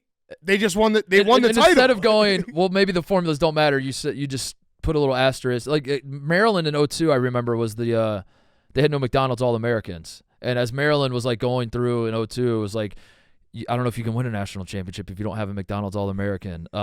And then they did, and then everyone's like, okay, so maybe you can. All right, we got that. And it's like, new formula. Did Gary Williams just break basketball? And we've seen that with coaches too, where it's like Jay Wright can't get over the hump, and then he does. And it's like, okay, so Jay Wright, you're now one of the good coaches. Yeah. We'll add you to the mix. Now we trust Jay Wright in March. Tony Bennett, you're the new guy that can't do it. Okay, now we trust you. Okay, and then even the 12-15 or 12-5 matchup where everyone's like, you got to have a bunch of 12s. Since 2015, the 12s are 9-23 against 5 seeds. Right. And then if you look at the 6-11, 11 seeds are 17-15 against 6 seeds. That's the news. It's like that's the yeah. But it's just all these things that we try to put in our head, and it really like they're all just like shape shifted for your. Here's the perfect bracket. An 11 seed is just a really good 12 seed. Yeah. So that makes sense. Except Duquesne. Yeah. Except Duquesne. Yeah. That one. there. This year they're all bid stealers, all 4 11 seeds. Yeah, they just penciled them in there. What's funny about this is if you can twist it any way you want. Like if UConn loses and they lose to like a conference champion, you can be like championship fatigue for UConn. And then if they win, then you can be like, okay, well, no, actually winning your conference championship is good. Right. And it puts you on a roll. So the bottom line is we're not going to learn anything about that debate from this region because we're going to have one conference champion that comes out of it. Or the rest are going to lose. Yeah, or UConn wins the national championship. The rest of the teams that won their conference tournament lose their first game. But because UConn won the national championship, the conclusion is winning conference tournaments is a good thing because we're ignoring the rest of the crop that, like, it made them tired or, I'm trying to find. Well, Bruce Pearl cried at the end of the SEC tournament. He was weeping. Maybe that was too much emotion. I'm trying to find the stat. I saw a stat where it's like the conference champion is it really doesn't matter if you win or not. The only thing that actually matters is if you lost in the first round of your conference. Yeah, right. That's the only. That's the if you indicator. lose the first game, you won't win the national championship. Right. That's the indicator. So it's like, and I saw a stat where it's basically like the Final Four is usually made up of teams that either won their conference championship or at least were in the semifinal or final. So last year I went Galaxy Brain, and I thought I really had something. Boy, I was so convinced that I thought if you're a crazy coach, you can't win a national championship. I thought if you're like a coach known for being insane on the sidelines, and my rationale, because I went back and I looked through all the coaches, like Bob Knight won some, but that was so long ago that it didn't factor into modern college basketball. And I was like, there must be something too when the pressure is high, it's a tie game at the under 4 timeout. There's nerves setting in and guys are all over. You need a calming influence in the huddle. You can't have a guy who's like spastic and yelling at guys and motherfucking guys. You need a guy that's calm. And then Dan Hurley won the national championship. Right. No, Dan Hurley won the national championship. That's because his dad was sitting behind him telling him when to use timeouts. Yeah. The one thing you could say about UConn is it has been 10 years since the number 1 overall seed has won the national title and 20 years since we've had a back-to-back. Yeah. So that would be the only thing, or about 20 years. But still, UConn can do it all. Like they can do it all. 10 years was wait, 10 years. Who won the last? Who was the last number 1 overall seed? Let's see. It was probably Kentucky, right? Anthony Davis. Oh yeah, you meant over 10 years. Yeah, over 10 years. So I was like, UConn 2014 was not. Yeah, it was probably, or who won 2013? Was it? Well, Louisville won, but they didn't. Yeah, Louisville with the asterisk. Yeah, I mean like 2009 North Carolina. We went into the tournament. They were so clearly a cut above everybody else. And you're like, but it's March. You never know. You never know. And then they beat the fuck out of everybody. They killed everyone. So this region, are you just going UConn? Yeah, I do think the UConn-Auburn game could get really good. The reason UConn, beyond just like the simplistic, they are the best team, the reason you trust UConn in March and what they have demonstrated throughout the season is that UConn has a plan A, they have a plan B, they have a plan C, they have a plan D. They can beat you in all sorts of ways. And you don't have to look any further than just like the Marquette game in the Big East Championship when they couldn't hit a shot to start the game, and they still play great defense. They still, UConn fans will say it's Tristan Newton, and I agree with them, but also you could conceivably, just like you could last year with UConn, you could have a debate about who the best player on the team is because it depends on certain factors of certain games and all that. And for that reason, that's why you believe in UConn. It's not just that they are beating everybody, and it's not just like you look at their record and you're like, oh, they won it last year. They're the number 1. Let's just go with them. When you think about how these games will shake out, Auburn, Janai Broom's a great player, and Auburn plays great defense, and maybe that turns into a rock fight. We can trust UConn in that game. If UConn meets Illinois in the Elite Eight, and Illinois wants to get up and down, and they have, Terrence Shannon and Marcus Damask are hitting everything, I can trust UConn in that game. And that's the reason I really, really like UConn is that they can adjust to whatever the game becomes. And Auburn, they kind of dispelled it with the SEC tournament, but the big bugaboo about Auburn going into the SEC tournament was away they were not as good. Right. And they will be playing, if they play UConn in the Sweet 16, it will be in Boston. The one thing does have basically a home game. This isn't me being an Auburn hater. This is just trying to like really take everything into account. Their run to the SEC championship, they didn't have to play the other top teams. So Auburn looked great on the run to the SEC championship, but it wasn't like they went through Tennessee and Kentucky and Bama to do it, which doesn't take anything away from them. It's just a little bit of context where it's like, all right, is that part of it too? Because Illinois looks awesome, and Illinois was down 10 every game they played in the Big Ten tournament and came back and win. Terrence Shannon Jr. is like the best scorer in the country right now. He's on a tear. But I didn't realize that Illinois has not beaten a currently ranked team all season. Like Illinois, yeah, that gave me pause. Where I was like, they lost both games to Purdue. They lose both games to Purdue. The teams they beat, like Wisconsin's good, but it's they weren't ranked when they beat us. And have we seen Illinois go on I think they played Arizona. Arizona beat them. They beat FAU, but FAU, and at the time it felt like something, but FAU hasn't had a great year. They didn't play Arizona. That was last year. Oh, they beat Tennessee, or they lost to Tennessee. Tennessee's the and team they lost to Marquette as well. Yeah, so they lost at home to Marquette. Can you dumb it down a little bit for us? Are they frauds? Are you saying they're fraudulent? Yeah, why not? Okay, cool. Frauds. Yeah, sure. That's what we want to say. Yeah, but that's the context you need, though, is because you're like, Illinois won the Big Ten, so they must have beaten. They're the best team in the Big Ten, and I guess technically they are, but I would feel a lot more comfortable about Illinois if part of their path to the Big Ten title was they beat Purdue by like 10, and yeah. Our friend Tom Fernelli was mad about their seeding. He actually texted me, Big Cat and Hank, that he was mad online. He said that in 2021, Illinois won the Big Ten, is a 1 seed, and got Loyola in the second round. Loyola was ranked 9th by KenPom. We know what happened. 2022, Illinois was a 4 seed, got the 3 seed Houston in the second round. Houston was ranked 4th by KenPom. The fix was in. Now this year, Illinois is a 3 seed. BYU is the 6 seed. Not only is BYU 16th in KenPom, but they've admitted that BYU is a 5 seed, but they had to bump it to a 6 because it can't play on Sunday. And who do they decide to give BYU to? That's right, Illinois. The committee hates Illinois. Does the committee hate Illinois? Yeah, I mean, it's right there. You just spelled it out. Yeah, it's plain as day. They do kind of. Illinois has to get to the second weekend. Like Brad Underwood has been flirting with it, and they've had some really good teams. I feel like they got to make a little run here. I cannot believe that they haven't been since 05. Right. Like, that's one of the things that even when I am reminded of it, I have to take a second and be like, it's been since 2005? Right. Since they've been to the Sweet 16? Yeah. And they do have, like, I'm a big believer in the tournament, especially, like, if you can say definitively you have the best player on the court. Yeah. Like, those are the teams I will trust because it always comes down to end of game, who's going to get you a bucket. And Terrence Shannon should be the best player on the court for most of the games they play. Right. BYU is a terrible matchup, though, because BYU has length. They are very well coached. I would feel, if I was an Illinois fan, I'd be very frustrated by that you have to, and like you said, like the committee literally did say, we think BYU deserves a 5 seed, but we can't play them on Sunday. That is very funny. That's crazy to me. It's crazy that school can just be like, yeah, we're not going to play on this day of the week. And the NCAA tournament committee is like, yeah, fair enough. We'll just change your seed. Which I guess the only saving grace is Duquesne is definitely not an 11 seed, so at least they kind of corrected it there, where like they're almost playing a 5-12 matchup. Yeah. And I think they think that they're, I don't know if punishing's the right word, but it's like, all right, if BYU, if you don't want to play on Sunday, we're going to knock you down a seed. We're not going to knock you up a seed. Yeah. And they think that that's the fix, and it kind of is for BYU, but it's unfair if you want to call it unfair. I do think that, like, if you're a team that's really spending a lot of time trying to figure out if you got a fair draw in the tournament, you're not a serious national title contender. Yeah. Like the attitude for the serious national title contenders are like, fuck it, we'll play anybody anywhere and we'll beat their ass.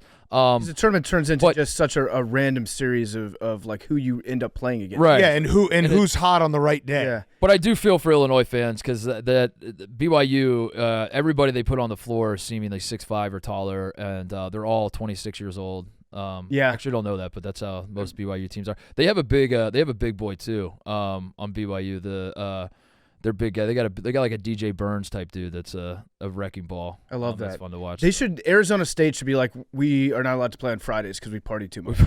Like that's our holiday. Yeah. I think they do. That's why they're not in the tournament. Okay, so you have UConn coming out of this region. So UConn and Arizona is your left half of the bracket. I took a shot at I like the Drake. I like the idea of Drake going on a run too. Yeah. So I put Drake's my Cinderella of this tournament. So I crossed it out 4 different times, but I have Drake in my Elite Eight just because I felt like I should pick one crazy team in the Elite Eight, and Drake was my pick. So Drake's the Drake Washington State game is one to watch in the first round. I think both teams are awesome, and I think that's gonna be a great game. But I think Drake playing Iowa State, if Drake can beat Washington State, playing Iowa State and having the in-state thing going on, and they're gonna have like you said earlier, Dan, they're gonna have the best player on the floor in that game with Tucker DeVries. So that's my team to watch. That's the team I believe in.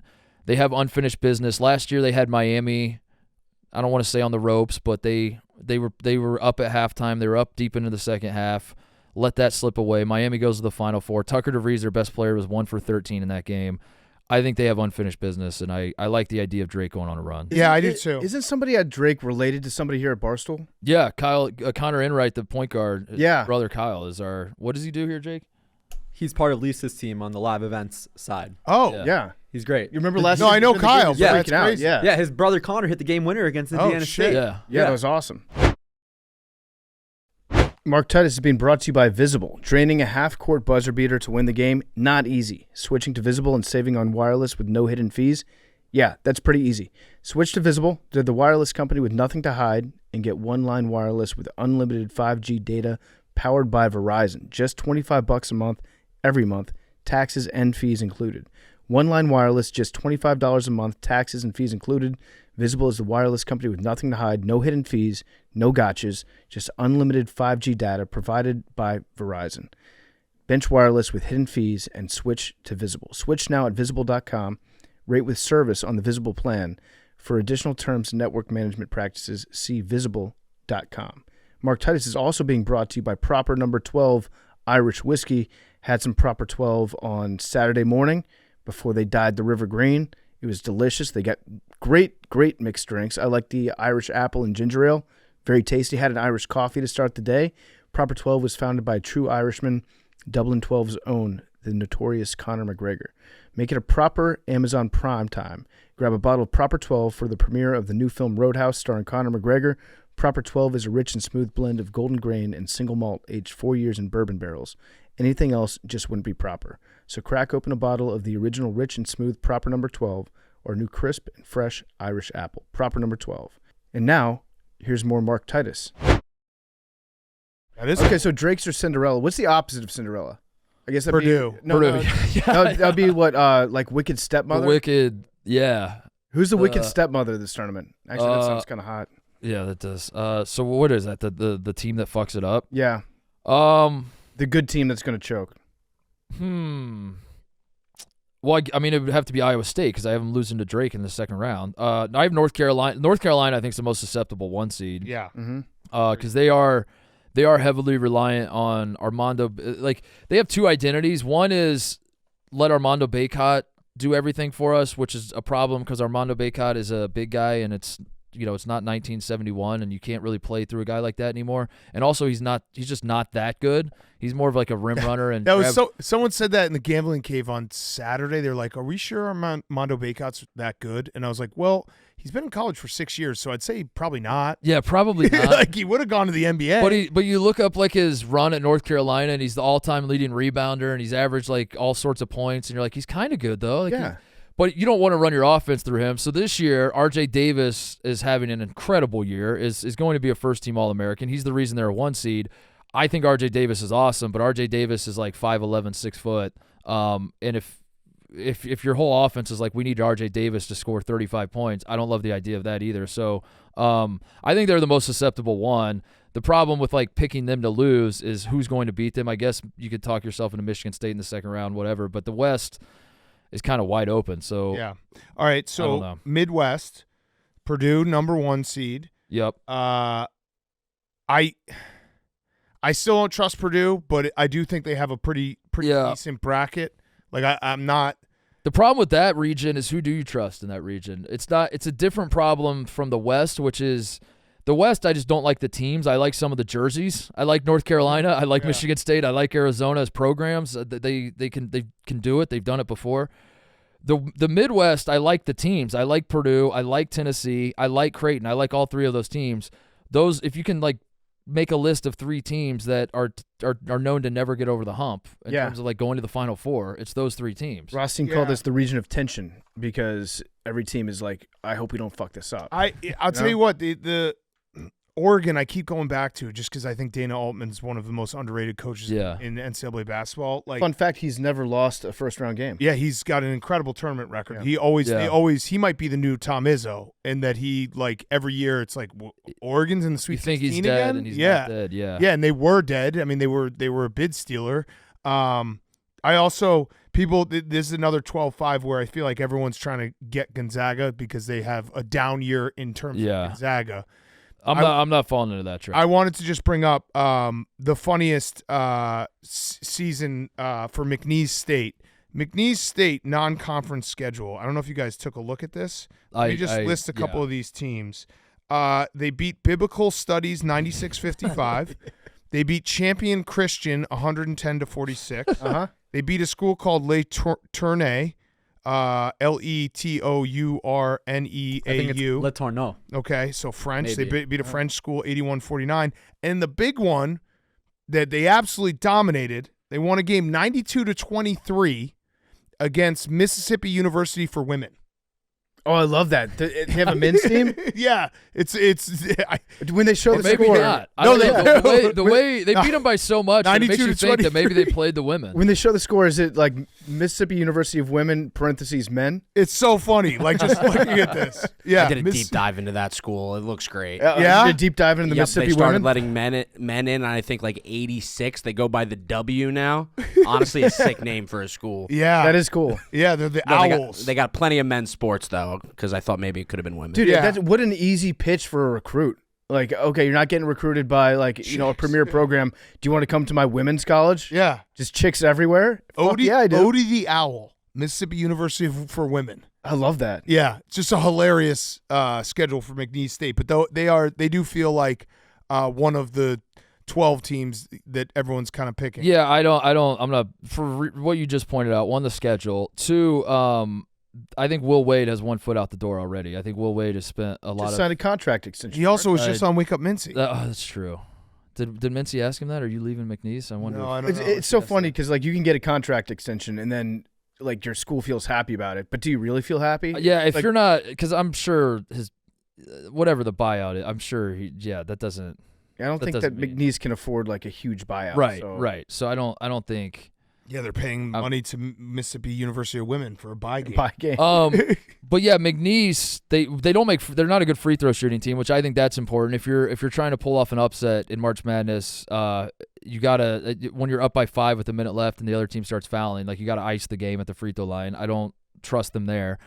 They also, I think KenPom, I think I saw that on KenPom that McNeese has one of the highest 3-point attempt per. Stick with me. The teams that play McNeese shoot a ton of threes because McNeese lets them shoot threes. They have one of the highest like ratios of shots that their defense gives up as threes. Gonzaga shoots threes well. So like Gonzaga, the way McNeese plays defense is they're like, go ahead, shoot threes on us. We're going to trust that you're going to miss them.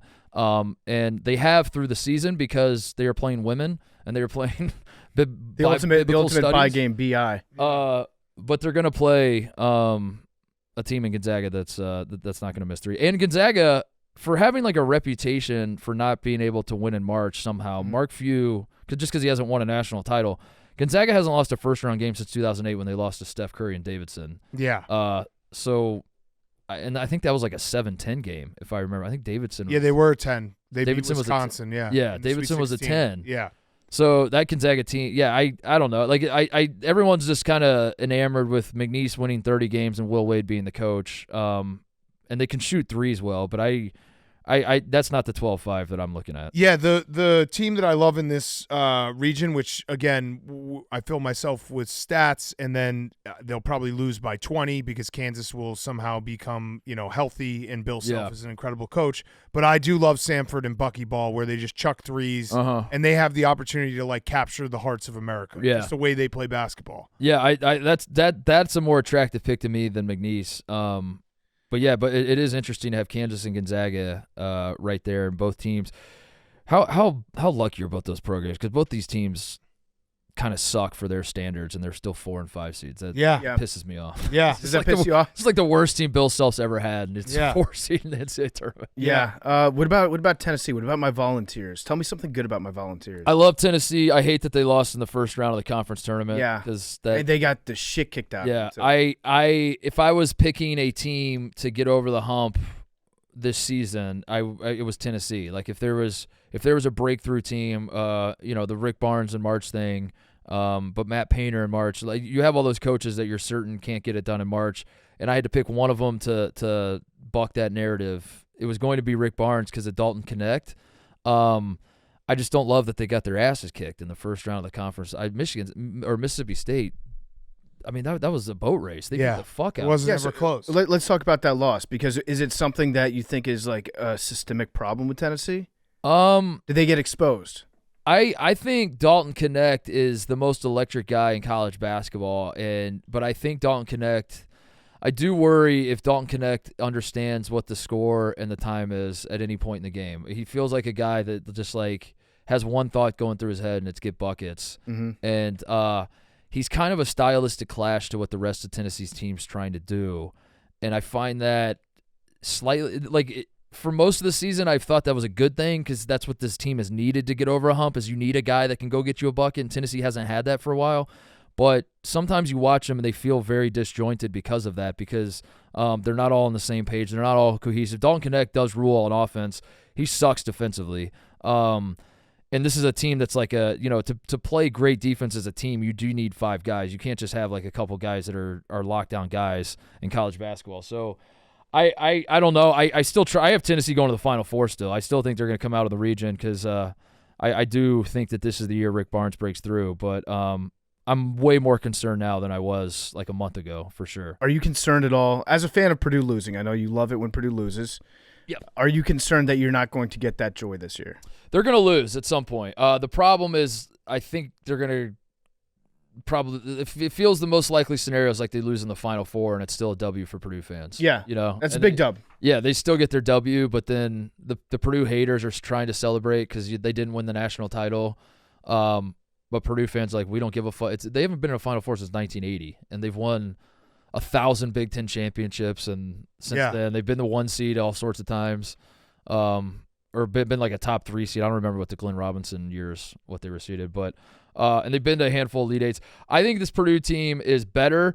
The reason for optimism, if you're a Purdue fan, is this team is definitively better than last year. They are a better 3-point shooting team. Last year's team wasn't a great 3-point shooting team.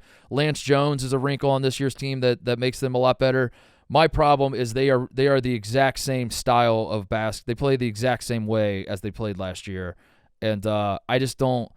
I don't know how you can not learn from your mistakes last year, which is like every time you catch the ball, you're looking to post feed Zach Edey. I don't understand how that's the way you're going about winning games in 2024. So that's my concern with Purdue is like they are the same team, but they are better. So like depending on which way you want to look at it, they're not going to lose to the 16. I think they're going to beat the 16. I think they're going to get over the hump and beat the 16 seed this year. I like that. Can you explain to me as an outsider, because I'm not from the Midwest, you're from Indiana, you're intimately familiar with Purdue and the type of people that go there and the type of people that university produces. Yeah. There's a lot of hate towards I know why Duke's hated. That they're like a national brand of hatred. I know why A&M is weird. I know how they're a cult, and we know that reputation. But what is it about Purdue that makes you hate them so much? They are humorless goobers. Mm-hmm. They are 75% dudes. They have 75% dudes. That's not an actual stat, but I know it's close.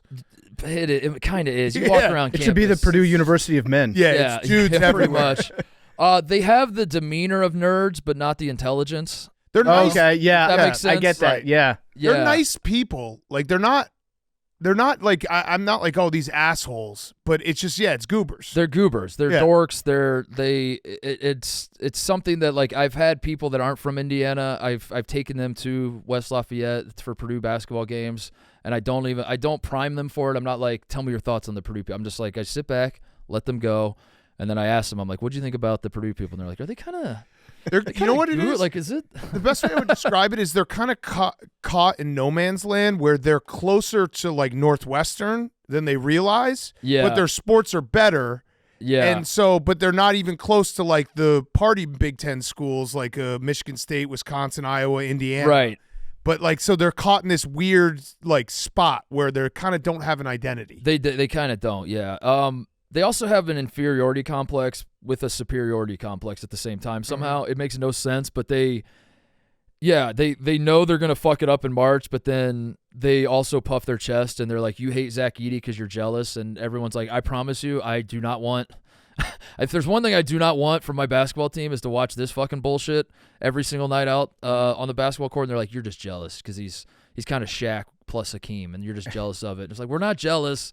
I don't know. They're a tough breed to peg. I like the inferiority complex. It's like that's why they have that big ass drum is overcompensating for something. That's why they get big players. Yeah. They might just have small dicks. And they also the best thing they had going for them was the free hot dogs at Jake's, and that closed 5 years ago. Yeah, that kind of ruined it. Because I've been to West Lafayette a few times, and I was like, well, they got a place that has free hot dogs. That's you can cool. have a good time in West Lafayette, but the good time you're having just makes you think of the other college campus you'd rather be on having an even better time. Right. Right. But Neil Armstrong. Right. Also Neil Armstrong. Yeah, they got a lot of astronauts. They do have true. a shitload of astronauts. All right, last region, the South region, our region. bracket, the torture quadrant. I've looked through the Wisconsin-James Madison game in depth. I think Wisconsin's fucked. Stop it, Big Cat. No, I have. Here's the thing. Wisconsin doesn't defend the three well, and James Madison likes to shoot threes. And obviously it's very reductive. Yeah, reductive. It might be reductive. They'd be like, who makes disingenuous? Yeah, who makes their threes? Let me text Jay Billis and see if that was used correct. Who makes their threes? Because Wisconsin, the story of the Wisconsin season as the beginning of the season, November, December, January, they're making their threes. February, they just stopped making their threes. Yeah, went 4-8 or whatever it was down the stretch. Big Ten tournament, they started making their threes again. Looked good again. If they don't make their threes, it's going to be a terrible, terrible night for me. And I just think James Madison's a bad matchup. And I'm not saying that. The only thing I could say, to be fair, is that James Madison has not played a lot of good teams. They've played 3 teams in the top 100 in Ken Pom. They beat Michigan State, which Wisconsin beat twice, and then they lost to Appalachian State twice. So that is the only thing I'm like kind of hanging my hat on. But I'm being completely honest and unbiased that like this is a bad matchup. Are they going to be playing a good team on Friday, I guess is the question. Is Wisconsin a good team? Is Wisconsin a good team? Do we have to worry about them not playing a good team? Are we sure? I think AJ Storr has to be a superhero. Yeah. I think that's the formula. I think Wisconsin is obviously he'll be the best player on the court. They're fine. Yeah. They have shown, I mean, you guys were ranked 6th at one point? Mm-hmm. Friedel on JMU, I'm worried about for you guys though. I think I've been saying it all year about this season of college basketball. It is the year of the cold ass white boy. And if all over college basketball, they're just white dudes that can light it up. And it's not just that they score a lot. It's not that they're just catch and shoot guys. They just got a little sauce to their game. And Noah Friedel feels like one of those guys. Maybe you're gonna hate him so much if you're gonna fucking hate. You're gonna hate that guy. I'm ready for torture. They drag me back in, but I'm looking at it unbiased way. If I had removed any rooting interest from this game, I would probably bet James Madison just because I think it's not a great matchup. What's the funniest outcome for the show? What's not just for this game, but for the Vermont Duke? How funniest outcome is Vermont beating Duke, Vermont beating JMU or Wisconsin. And Jake says, good game. Jake apologizes to us for winning. Yeah, Jake shrugs his shoulders and he's good game. Oh, and then but this is important too. Also at the same time, Villanova finishing 2nd in the NIT. Yeah, that would actually be the funniest possible outcome. I think the sicko outcome is Wisconsin beating JMU and then Duke just like boat racing. That's what Wisconsin. I picked. We talked about this, Jake, on Sunday. That's a sicko outcome. That's what I picked that in my bracket because I think between you two, PFT is far more excited about the game, and I think he has to suffer his pain, and then you start talking yourself into Wisconsin again, and then Duke just fucks you up, and then you're back to. And Kyle Filipowski, like, it's a lose-lose for me no matter what. If Wisconsin loses in the first 2 rounds, no matter what, it's going to be pain for me. Yeah, like no matter what. But can you just imagine? I have allowed myself to wonder, like, what if we win 2 games? What if I get an entire week of just like watching highlights from the first 2 games, getting excited, buying in, we're in the Sweet 16? It would be probably the most electric college sports moment of my life. Yeah. That entire week. Well, I asked Dan this on the Yak yesterday. What is the stakes of this game in terms of like I feel like you guys are going to bring this game up. Whoever wins is going to reference this for forever. I don't think so. But I don't get to. That's the problem. Yeah, I'm in a lose-lose. I don't think so because people try to divide me and Big Cat sometimes with things like Hank. Hank especially. There's a reason he's not on that couch right now. But I think if Big Cat wins, if Wisconsin wins, I'm going to be upset. I'm gonna be like, but I'm still in the back of my head going to be like, well, that was awesome that we got to go dancing. That was cool. I got to see the game. And probably the better team ended up winning, And then if JMU wins, I'm going to be very happy about it. But I'm going to be more focused on just like what an electric experience it was than to like remind Big Cat of it. And unless Big Cat starts coming at me for like Commanders Bears stuff. In which case, I've always gotten that in my. That's what I asked. In my back pocket. What could possibly be a bigger? This might actually divide us situation. Oh, a playoff game in the NFL would be way. If you guys met in the playoffs, way. It's also going to be helpful that I'm not going to be there. I'm not going to be on the stream. Yeah. So if we were both on the stream, we'd probably say some things, look at each other a certain way, and then just know that it's on. But it's a lose-lose for me because James Madison is the underdog.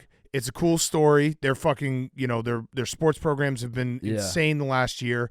And people, I mean, just being honest, people love to relish in my sadness. Yeah. Like, they but I just think are sick fucks with that's that. why I think Duke beating you is the move. Yeah. I think you're going to be way sadder. The delayed sadness? Yeah, no. Sadness. For ultimate And sadness, Duke, it is Duke over Wisconsin. And Kyle Filipowski has a couple dirty plays. Yeah, during the trips some game, people. and- Yeah, like injures Chucky Hepburn somehow. Mhm. All right, so the rest of this bracket, I find myself believing in Marquette for some reason, and that's really just because I'm doing my bracket is basically like the Big East revenge bracket, where I have my Final Four is all three Big East teams getting there.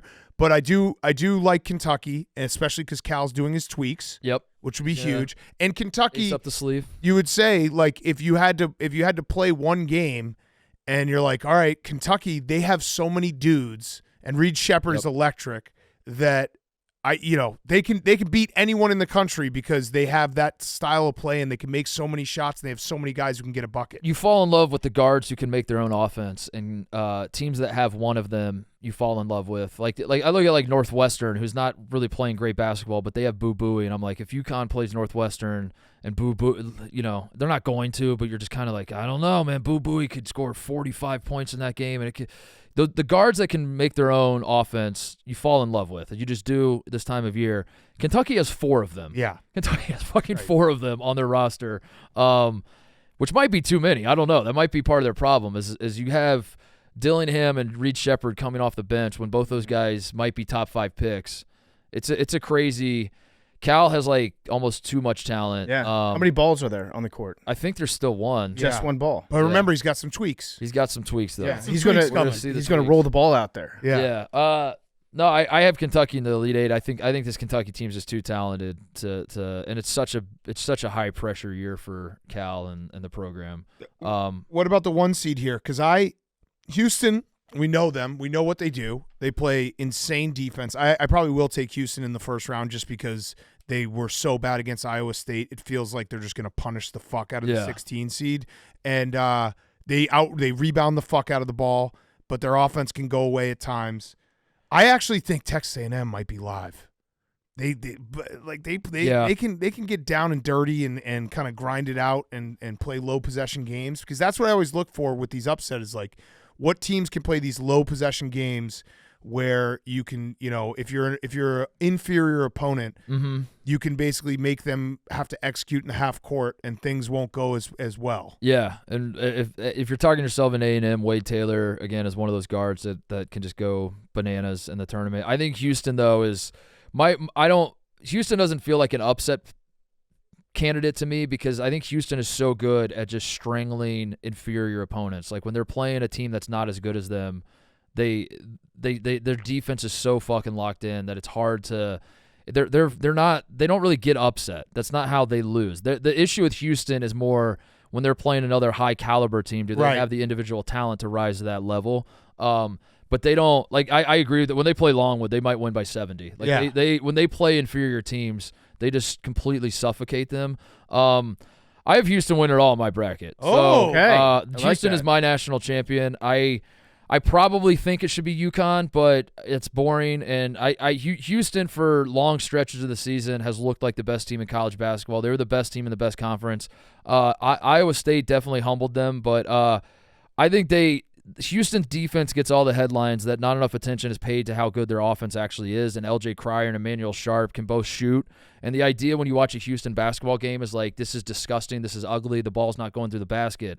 I don't think that's the case. I think they can score.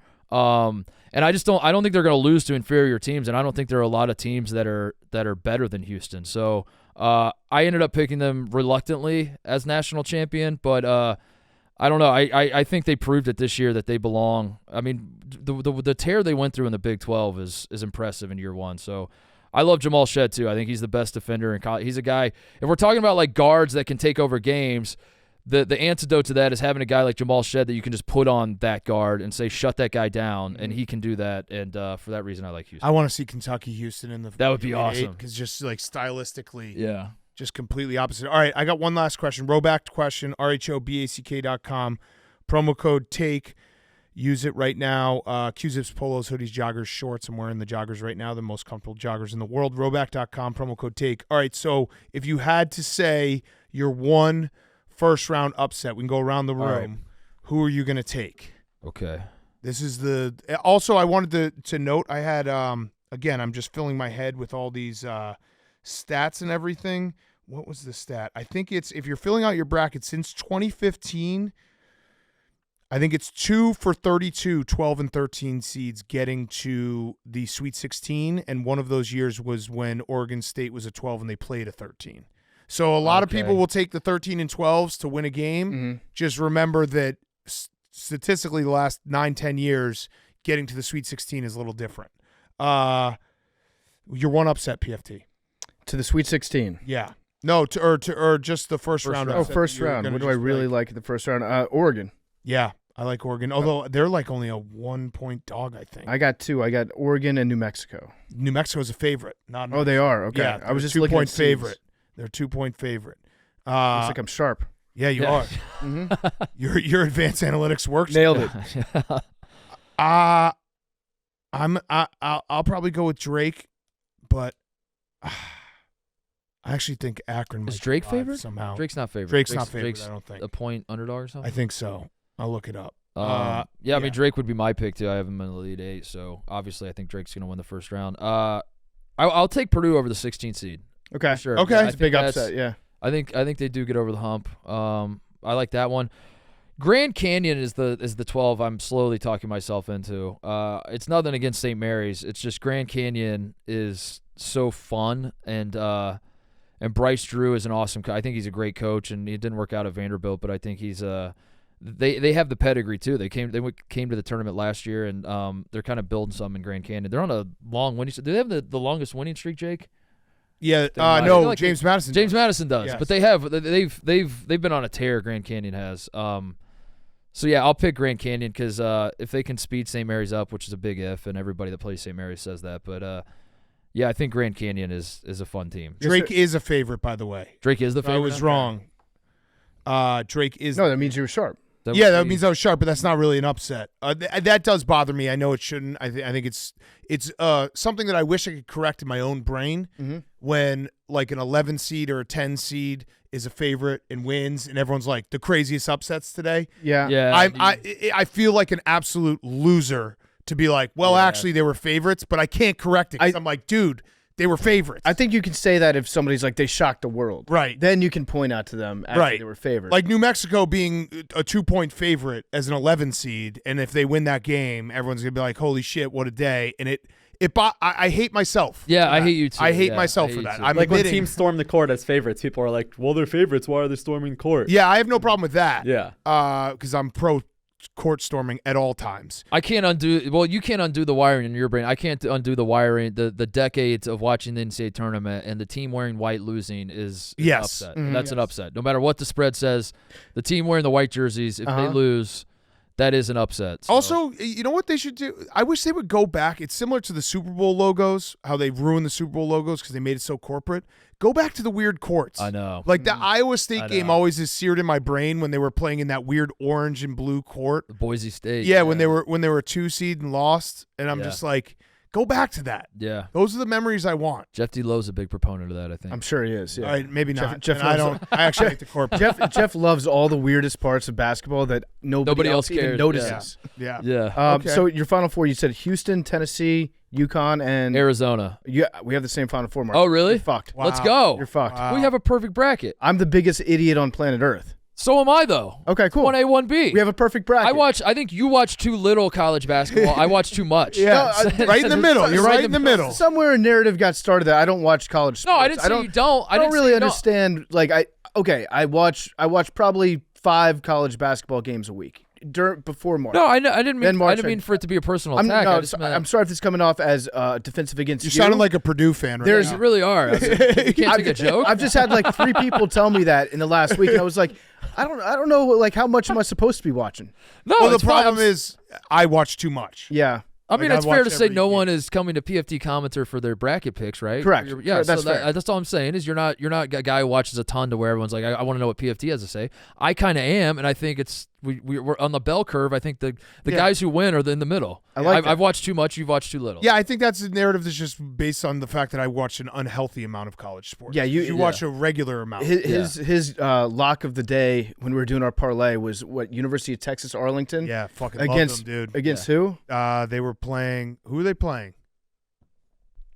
I can't remember, but it was such a great game. Fuck, it was an awesome game. Oh, Tarleton. Yeah. They won. And Yeah. Max and I were up till 2 a.m. watching that game them. rocked. Hank I'm so upset that I would have picked them to go to the Elite Eight if they won it. Yeah. Hank and I had normal picks. Like, I had the Kentucky over. Hank had NC State, and then Big Cat's like, you got to watch this Tarleton game. The best. And it hit. The best. And you have Houston as your champion. I have Houston over Arizona. I think Arizona beats UConn in Phoenix. The Arizona fans are going crazy. They're like, holy fucking shit. It's going to have a little Wisconsin 2015 vibes to it where they're like, we did it, celebrate, and then they lose the national championship to Houston. Okay.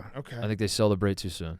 Yeah, I did celebrate too soon. Okay, Mark Titus. Thank you as always. Thanks, guys. Go check him out. Mostly Sports. Mark Titus podcast. The Yak. He does it all.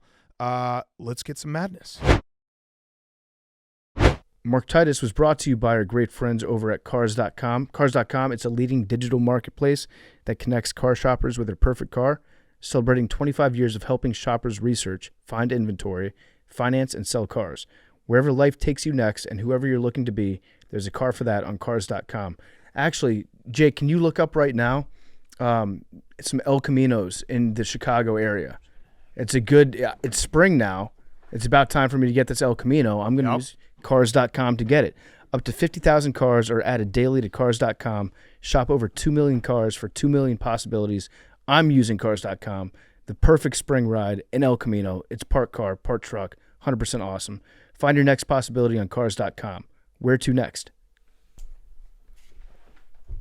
Okay, we got hashtag Madonline to end the show today. Reminder, Friday we will have a show. We have Stanford Steve, who will give you Friday winners. So Stanford Steve is going to give us, after Thursday we get our teeth kicked in, Stanford Steve will be joining us on Friday to hopefully pick up the pieces for us.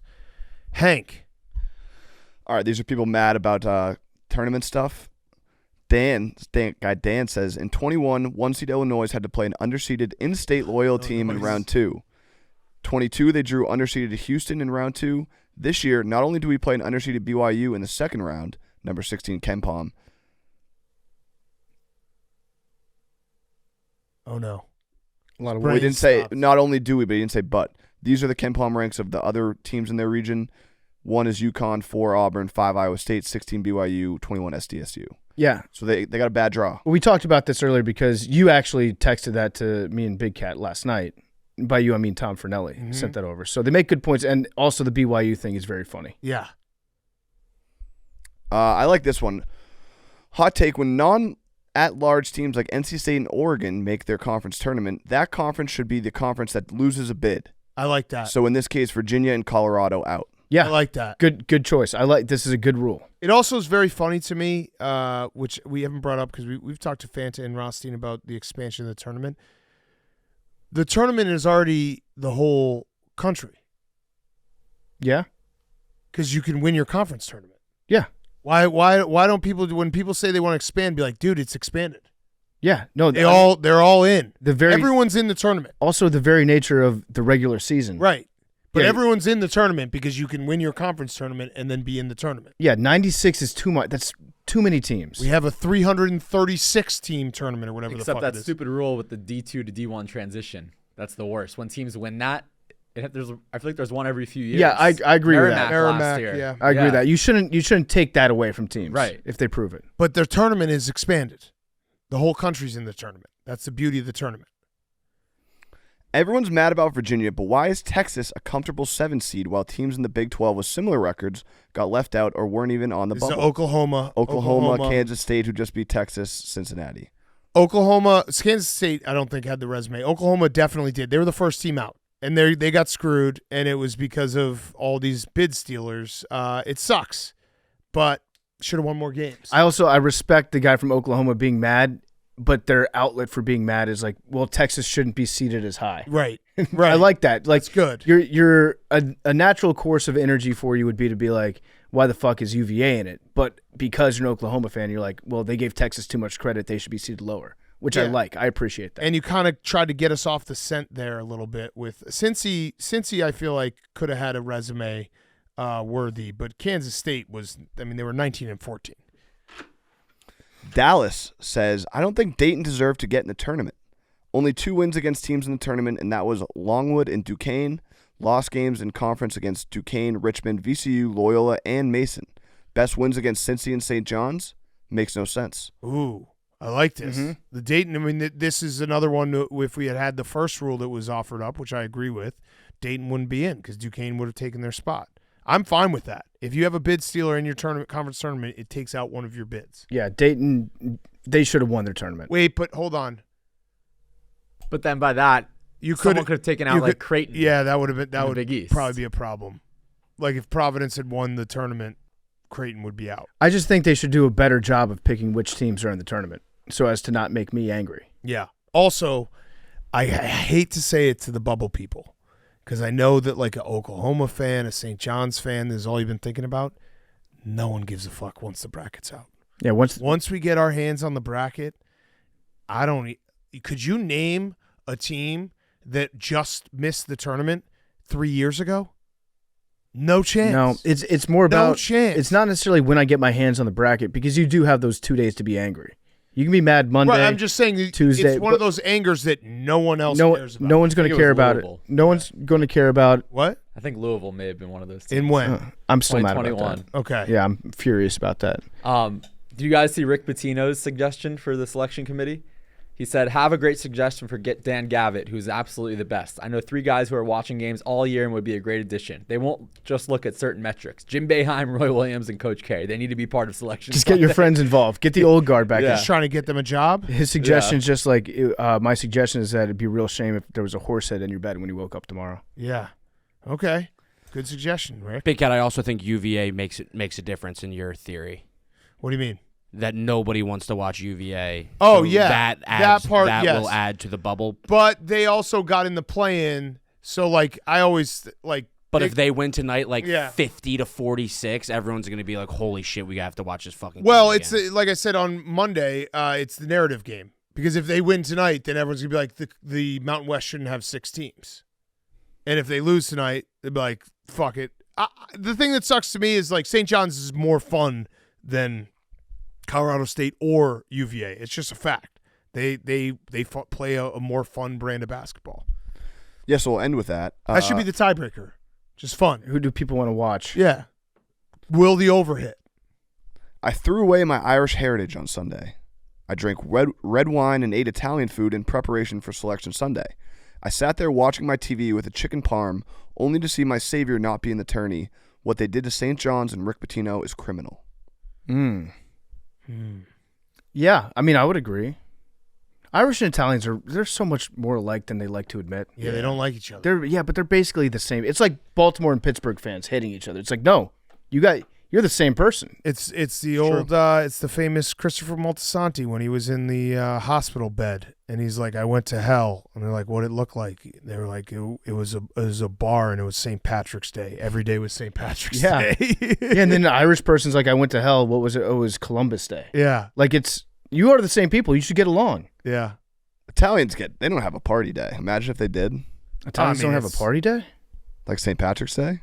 I feel like they just have every day. Memorial Day? I mean, no one has a St. Patrick's Day. DJs? Big East Tourney? Big East Tourney. The start of the Big East Tourney is Italian Heritage Day. One of my favorite takes Max has ever had because it doesn't make sense, but it makes perfect sense. Yeah, I get it. Yeah. Makes perfect sense. Right. Labor Day, all the unions. R.I.P. Jimmy Hoffa. Okay. Good show, boys. Good luck to everyone on Thursday. We'll see you on Friday morning, fresh off of 12 hours of watching college basketball. Fresh off winning. Yeah. Fresh off. We're going to be the only podcast in America that has a perfect bracket on Friday. I have to win tonight. All of our teams will survive day 1. You said it, Jake. Jake, I'm surprised you haven't done a who do you like in the first game, MSU? Oh, I did that on the Titus show. Oh, okay, nice. Have you done Barackatology? No, that good. Stick to really sports. You love it when it's like when I didn't know Obama was Irish. By the way, that was a fun fact. He is. Wait, what? Someone released a video. Oh, I his guess dad? when he was a president, he released that he was Irish, and then Irish people made a bunch of songs about him. Oh, huh. Did not know that. Didn't know that either. You got to hear this song. Hold on. Yeah, Jake, you're big like when Arizona plays Kentucky, the Wildcats are going to win? No, just the MSU thing. But yeah, every president should fill out a bracket with Andy Katz. That rules. It's very cool. They make the best fucking song.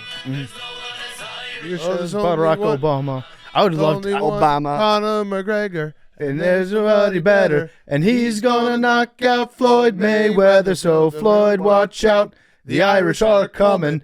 Talk all you want, but you'll do nothing. We maybe sang that 3,000 times. Yeah. Drunk in Vegas. You have to. God, we got was caught that up. fun. We got caught up. I would love to see Joe Biden fill out a bracket. That would be. See if he can do it without falling down. How about this? Biden IT. Okay. We'll workshop it. Yeah. All time, me and PF CB Iden. getting swept up in the moment and betting Conor McGregor and just being like, he fucking hung in there. He almost won it. And then we watched it back sober. We're like, oh, Floyd was just messing with him the entire time. We with a straight face bet McGregor against the best defensive boxer of all time. Yeah. Sat next to the sniper from Saving Private Ryan. Barry Pepper. Yeah. Great dude. That's the level of celebrity we are. Barry Pepper. We were like, got our seats and we're like, okay, I'm cool with the Barry Pepper level. Very cool with Barry I think Pepper. he played Mickey Mantle. He killed like Joe DiMaggio. He killed like 70 Nazis in Saving Private Ryan. He's a badass. All right, numbers. 40. 3. 8. 18. 69. 99 Pug. 21.